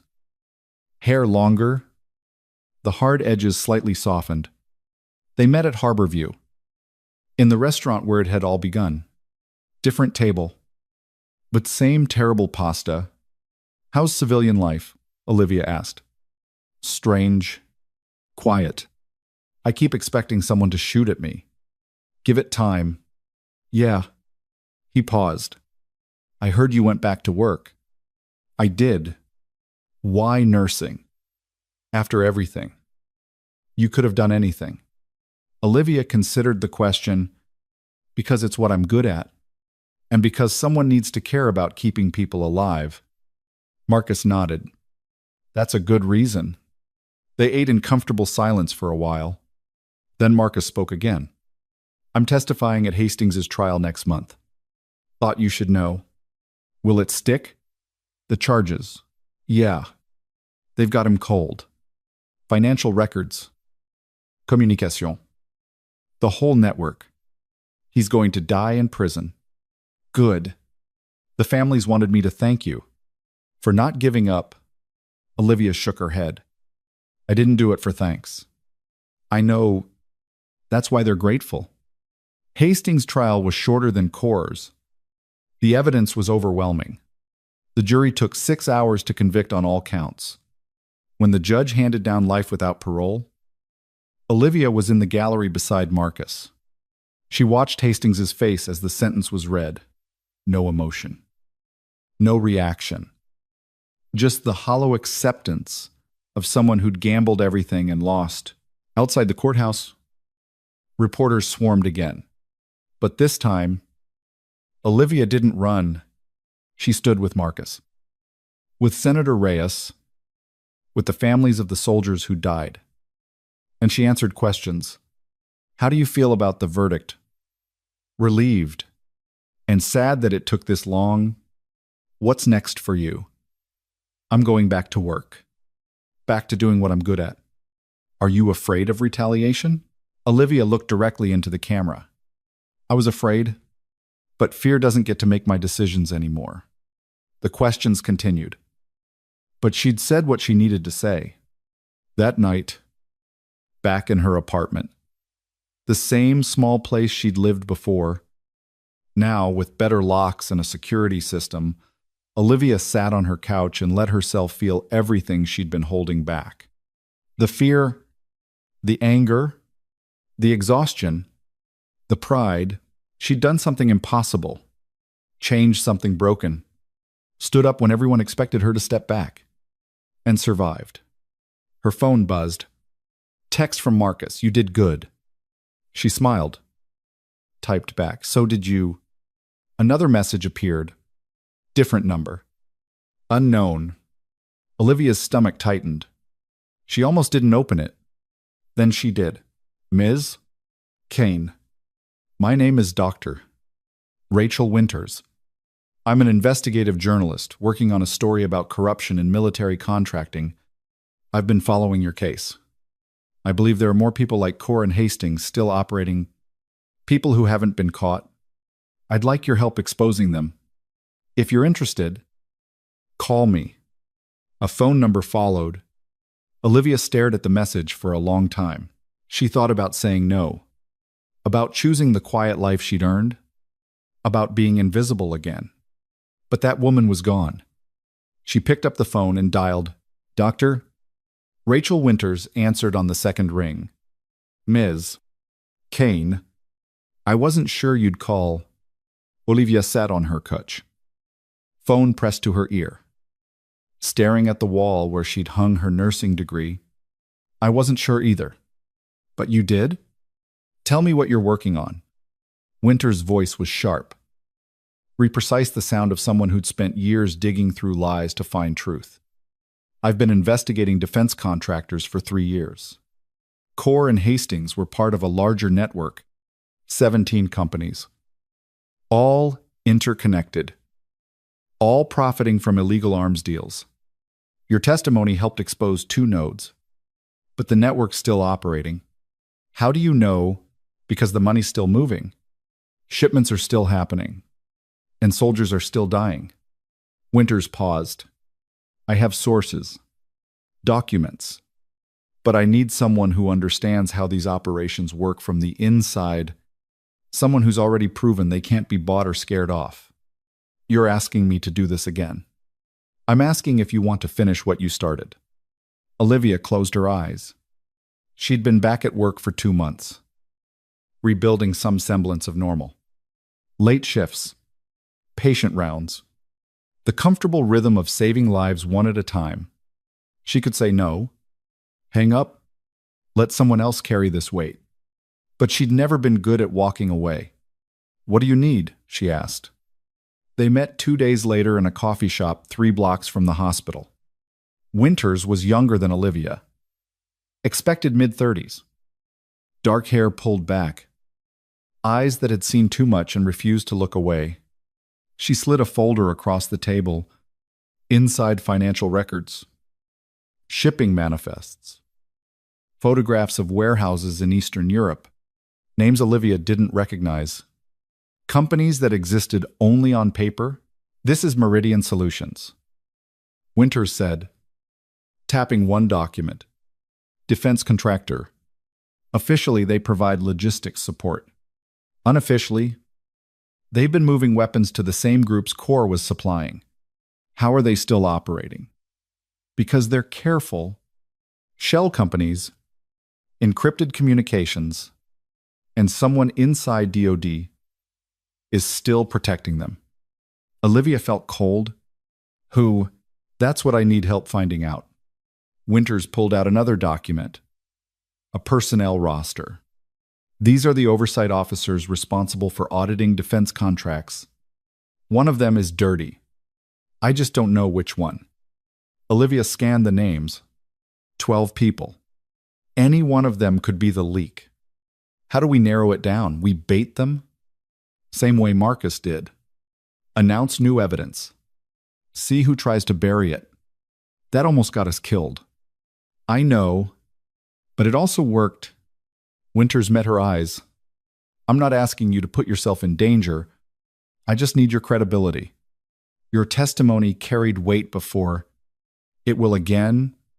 Olivia thought about Marcus, about the families in the courthouse gallery, about the soldier she'd saved at the bridge, about choosing every day to act instead of stepping back. "What's the play?" she asked. The announcement went live 3 weeks later. Senator Reyes stood at a podium, tremulous, and declared that new evidence had emerged in the Core investigation. A whistleblower, unnamed for security reasons, had come forward with documentation proving the weapons trafficking network was still active. A congressional hearing was scheduled for the following month. The media erupted. Headlines screamed about ongoing corruption. Networks ran expert panels debating whether the military could police itself. Social media exploded with conspiracy theories and demands for accountability. And somewhere in the noise, someone panicked. Winters tracked the digital footprint carefully. Within 48 hours, encrypted communications spiked between 3 of the oversight officers on her list. One in particular, a man named Colonel James Pritchard, made 17 calls to unlisted numbers in a single day. "That's our guy," Winters said, showing Olivia the data. They were in Winters' apartment, a cramped studio filled with filing cabinets and whiteboards covered in timelines and connections. Marcus stood near the window, arms crossed, studying the information with the same intensity he'd brought to the bunker months ago. He joined them a week earlier. Couldn't stay away. Once he heard what they were doing. Pritchard's been in oversight for 8 years. Marcus said, "Impeccable record. 2 bronze stars. Family man. He's either the leak or he's being framed. Only one way to find out." Winters said. She pulled up surveillance footage from outside Pritchard's office. For 3 days. Nothing unusual. Then, on the 4th day, he left work early, drove to a parking garage downtown, and met someone in a black sedan. The footage was grainy, but Marcus enhanced it using software. Olivia didn't want to know about. The person in the sedan was a woman, 50s, sharp suit. Familiar face? Marcus went pale. What Olivia asked, "That's Laura Bennington, Deputy Secretary of Defense." Winters leaned closer to the screen. "You're sure I briefed her 6 times when I was active duty?" "That's her." Olivia felt her stomach drop. "How high does this go?" "As high as it gets," Marcus said quietly. They brought the evidence to Senator Reyes the next morning. She reviewed it in silence, face growing harder with each page. Finally, she looked up. "If this is true, we're talking about someone 2 heartbeats from the presidency." "It's true," Winters said. "I've triple-checked everything. Triple-checking doesn't matter if we can't prove it in court. Bennington has resources, connections, lawyers who'll tear this apart. Then we get her on record." Marcus said, "Wire Pritchard. Get him to flip." Reyes shook her head. "Pritchard's a true believer. He won't flip. Everyone flips when they're facing life in prison. You'd be surprised." Reyes stood, paced to the window. "I need more than surveillance footage and phone records. I need something undeniable." Olivia had been quiet, listening, thinking. Now she spoke. "What about the families?" Everyone turned. "The families of the soldiers who died." Olivia continued. "Corps deals killed 18 people. If Meridian's still operating, more soldiers are dying. If we can connect specific deaths to specific shipments, if we can show Bennington knew and did nothing, that's murder." Reyes considered this. "You'd need death certificates, deployment records, weapon serial numbers, the kind of data that's classified." "I can get it," Marcus said. "How? I still have friends in intelligence. People who aren't dirty. People who want this to end." Reyes studied him. "If you get caught accessing classified material, I won't get caught." "Marcus, Senator. With respect, we're past the point of playing it safe. Bennington's not going to stop. Neither are the people working for her. So we either take her down now, or we spend the rest of our lives looking over our shoulders." Reyes was quiet for a long moment. Then she nodded. "Do it?" But carefully. Marcus disappeared for 72 hours. Olivia worked her shifts at the hospital, trying to maintain normalcy. While her phone stayed silent, Winters kept digging through financial records, building the case piece by piece. When Marcus finally called, his voice was tight. "I've got it." They met in Winters' apartment. Marcus spread out documents, deployment orders, casualty reports, weapon recovery logs, each one telling the same story. Soldiers dying because the weapons they were tracking had been supplied by the same network they were supposed to be dismantling. 6 deaths in the last 8 months. Marcus said, all connected to Meridian shipments. And look at this. He pulled up an email chain. Pritchard to Bennington. Marked, classified. The subject line: Meridian exposure risk. The body of the email was brief. 3 soldiers. KIA in Kandahar province. Weapons recovered traced to Meridian shipment authorized under your signature. Recommend immediate protocol silence. Bennington's response: agreed. Initiate standard cleanup. No paper trail. Olivia felt sick. She knew soldiers were dying, and she covered it up. For profit. Winters added, showing another document. Meridian paid her $2 million over 3 years. Routed through her husband's consulting firm. Marcus looked at Reyes. Is this enough? Reyes read through everything twice. Then she made a call. 20 minutes later, the FBI director was in the room. The arrest happened at dawn. Federal agents surrounded Bennington's Georgetown home, knocked on the door with a warrant, and took her into custody in her bathrobe. The footage was on every news channel by 7 a.m. Pritchard was arrested simultaneously, along with 4 other officers connected to Meridian. The network collapsed in 48 hours. Bank accounts frozen. Executive arrested.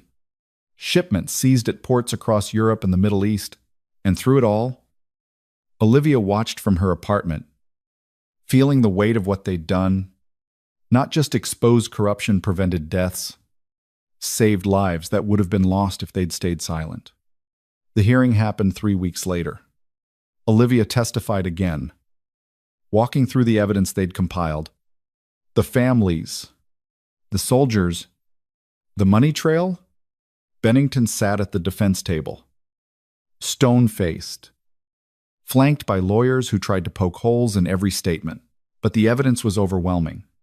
Deployment records, financial transfers, emails with Bennington's signature authorizing shipments she knew were illegal, and worst of all, the casualty reports: 6 soldiers, 6 families, 6 lives ended because someone valued profit over duty. When Olivia finished, the committee chair asked one question. Ms. Kane, you're a nurse. You save lives for a living. Why take on this fight? Olivia thought about the man dying on the restaurant floor, about the choice to act or walk away, about every moment since then when she could have stopped and didn't. Because someone has to, she said, and because the people who are supposed to protect us were the ones causing the harm. If we don't hold them accountable, who will? The room went silent. Then one of the family members, a woman who'd lost her son in Kandahar, stood and started clapping.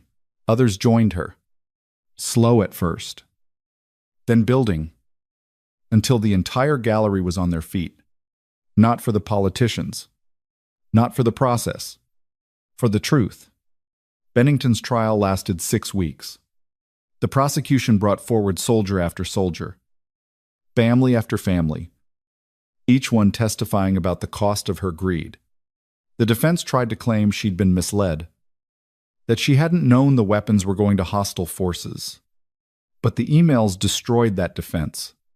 The jury convicted on all counts: conspiracy, arms trafficking, obstruction of justice, and 6 counts of criminally negligent homicide.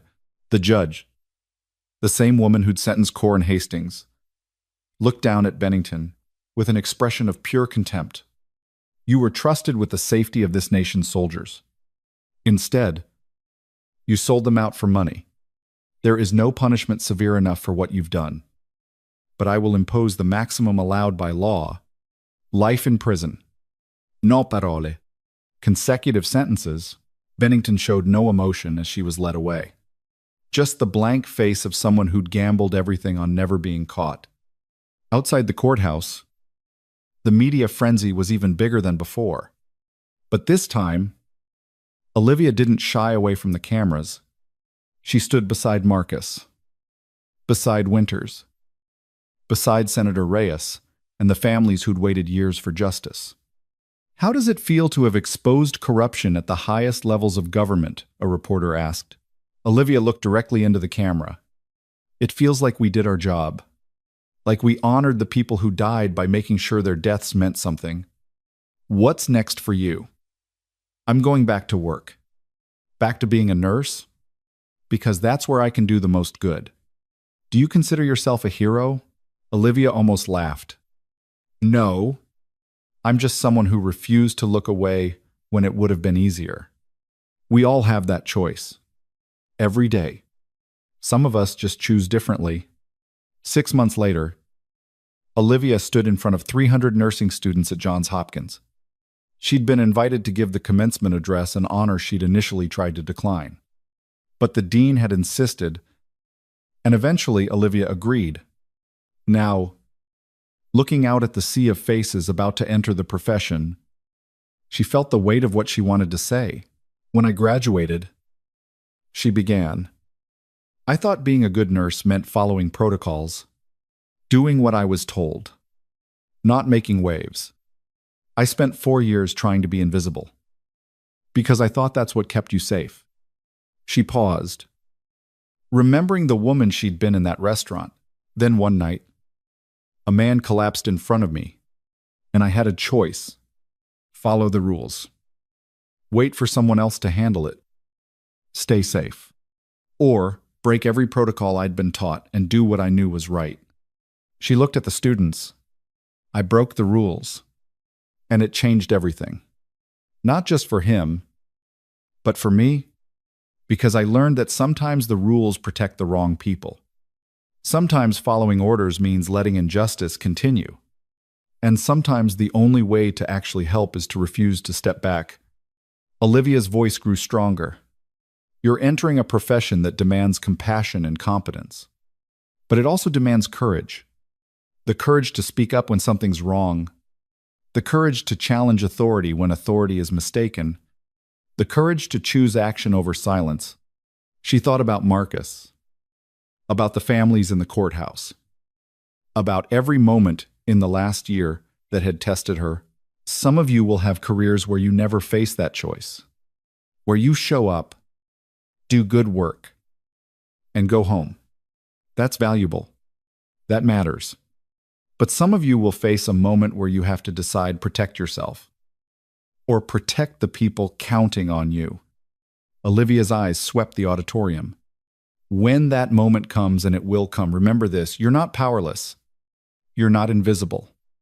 And your voice matters more than you think. The people who want you to stay quiet, who want you to look away, who want you to just follow orders, they're counting on you being too scared to act. She smiled. Don't give them that satisfaction. The students erupted in applause. After the ceremony, Olivia found Marcus waiting outside. Good speech. He said, You heard it. Snuck in the back. Didn't want to make a scene. They walked through campus together. Past buildings where Olivia had spent 4 years learning to be a nurse. Never imagining where that path would lead. I got a job offer. Marcus said, Yeah, private security consulting. Teaching operators how to identify corruption in their chains of command.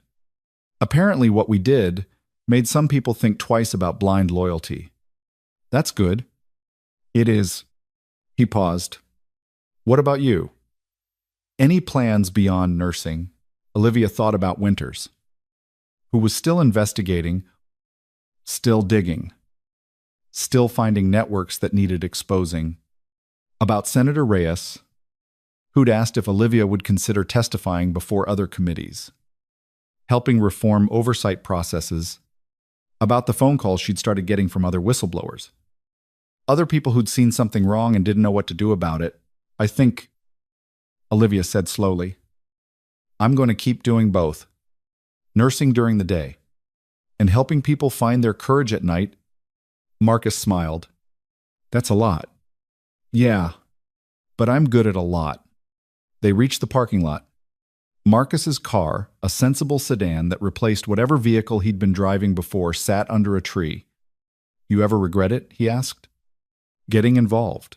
Olivia thought about her shoulder, which still ached when it rained. about the nightmares that had finally started to fade, about the quiet life she could have had if she'd just walked away. "No," she said. "Not for a second." "Me neither."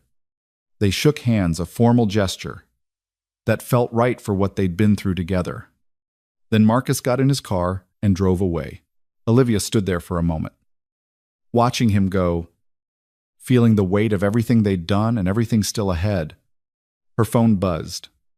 Text from Winters. New lead. Contractor in Texas. Interested. Olivia looked at the message, at the campus around her, at the clear sky overhead. She typed back, "Send me everything." 3 months later, Olivia stood in a congressional hearing room as another general was led away in handcuffs. This one had been supplying weapons to cartels. Winters had found the evidence. Olivia had helped confirm it. Marcus had testified about the operational structure. And once again, families who'd lost loved ones got to see justice. The cycle continued. Network after network. Exposure after exposure. Each one a little easier than the last. Not because the work got simpler, but because Olivia got stronger. She learned to testify without shaking, to face down lawyers without flinching, to stand in front of cameras and speak truth without worrying about who it offended. The invisible nurse was gone completely now. In her place was someone who'd learned that power didn't come from titles or positions. It came from refusing to be silent, from choosing action over comfort, from understanding that sometimes one person absolutely could make a difference. But she never forgot where she'd started. Every week, Olivia worked 2 shifts at Mercy Grace. ICU night shifts. Same as before. She drew blood, administered medications, monitored vitals, saved lives one patient at a time. Brenda still treated her the same. Bed 3 needs a line change, and someone needs to follow up on the cultures for bed 7. On it, Olivia said, because this mattered too. The quiet work, the invisible labor, the choice every day to show up and care. One night, 6 months after Bennington's conviction, a man came into the ICU in cardiac arrest. Massive MI. No pulse. The team working frantically to save him. Olivia joined the code, fell into the rhythm. She knew by heart. Compression. Medications. Defibrillation. They worked for 40 minutes. Most teams would have called it, but Olivia kept going. Again, charged to 200. The shock delivered. The monitor showed nothing. Then a blip. Then a rhythm. The man gasped. Eyes flying open. The team cheered. Olivia stepped back. Hands shaking. Adrenaline crashing. The attending looked at her. Nice work. Kane. Just doing my job. Yeah, but you're damn good at it. Lauder. Sitting in the break room at 3 a.m. Olivia thought about that. About being good at saving lives. About the choice to act instead of stepping back. About the woman who'd driven a knife into a stranger's chest in a restaurant because letting him die wasn't an option. That woman had started a chain reaction, exposed corruption, toppled generals, changed policy, saved soldiers. She'd never meet in places she'd never see, all because she'd refused to look away. Olivia's phone buzzed. Message from one of the families, the mother of a soldier who died in Kandahar. My son would have been 26 today. Thank you for making sure his death mattered. Thank you for not giving up. Olivia read it twice. Feeling the weight of that gratitude, she typed back, Your son mattered before I did anything. I just made sure everyone else knew it too. The response came quickly. You gave him justice. You gave us peace. That's everything. Olivia sat with that for a long time. Then she got up, went back to the ICU, and started her rounds. Because this was who she was now. Not a hero. Note invisible. Just someone who'd learned that the most powerful thing you could do was refuse to accept that things had to stay broken. Someone who chose every day to act. Someone who'd discovered that the difference between changing nothing and changing everything was often just the courage to try. A year after it all began, Olivia received an invitation. The Department of Defense was establishing new oversight protocols, independent review boards, whistleblower protections, mandatory audits, reforms designed to prevent another Corps, another Bennington, another network of corruption that cost lives. They wanted Olivia to sit on the advisory committee. She almost said no. It was a lot. She had her work at the hospital, her consulting with Winters, her testimony schedule, but then she thought about the 18 soldiers, about the families, about every person who died because someone chose profit over duty. She said yes. The first meeting was in Washington, a conference room full of generals, politicians, oversight specialists, people with decades of experience and walls full of credentials, and Olivia, a nurse from Claremont who'd saved a stranger's life and accidentally started a revolution. When it was her turn to speak, she stood and looked around the room. "I'm not a military expert," she began. "I'm not a policy specialist. I'm a nurse who did what I was trained to do, save a life when someone needed saving. But that choice led me here, because the system that was supposed to protect our soldiers had failed, and the people responsible for that failure thought they could hide it."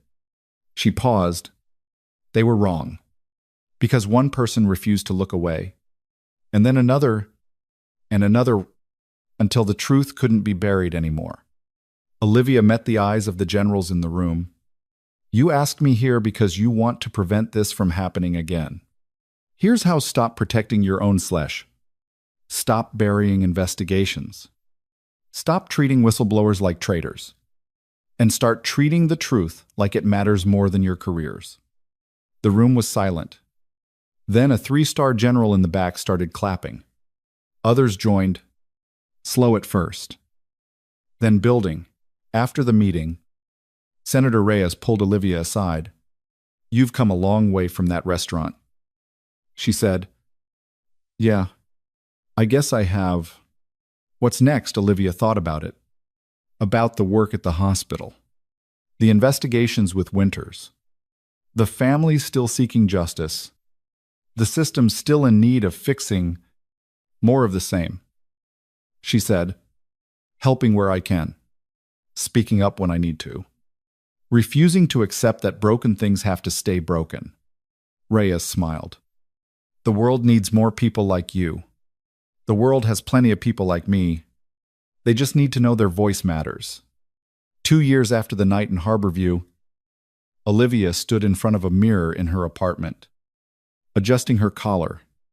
She'd been invited to receive a Civilian Service Award from the president, recognition for her role in exposing military corruption and reforming oversight procedures. Marcus was receiving one too, along with Winters, along with 3 other whistleblowers whose courage had changed policy. But as Olivia looked at herself at the dress she'd borrowed, at the woman staring back who barely resembled the exhausted nurse from 2 years ago, she didn't feel different. She felt like herself, just clearer, stronger, more certain of who she was and what she could do. The ceremony was formal. Speeches about courage and sacrifice and duty. The president shook her hand, praised her bravery, pinned a medal to her chest. Olivia accepted it gracefully. But the moment that mattered came after, when the families approached her. The mother from Kandahar, the father who'd lost his daughter in Syria, the brother whose sibling had died because of weapons that should never have been sold. They didn't say much. Just thank you, and you gave us answers, and you didn't forget. That meant more than any medal. That night, back in Claremont, Olivia returned to her apartment and hung the medal on the wall next to her nursing degree. 2 pieces of who she was. 2 versions of the same person. Someone who saved lives. Someone who refused to look away. Someone who'd learned that power came from action, not permission. Her phone rang. Vintas. There's a situation in Nevada, defense contractor called Apex Global. I'm hearing rumors of, send me everything, Olivia said, because this was who she was now. Not just a nurse, not just a witness, but someone who'd discovered that the most important thing you could do was choose to act when action was needed. She thought about the night in Harborview, about the knife in her hand, about the choice to save or walk away. She'd chosen to save, and in doing so, she'd saved more than one life. She'd saved the idea that one person could make a difference, that courage mattered, that speaking up when everyone expected you to stay quiet could change everything. Olivia looked at her reflection one last time. The woman looking back was stronger than she'd ever been. Scared, tired, but unbroken, and ready for whatever came next. Because she'd learned the most important lesson of all. You don't need permission to do the right thing. You don't need a title or a position or anyone's approval. You just need the courage to act and the refusal to accept that things have to stay broken. Everything else follows. Olivia picked up her phone, pulled up the file Winters had sent, and started reading. There was work to do. There would always be work to do, and she was ready for it.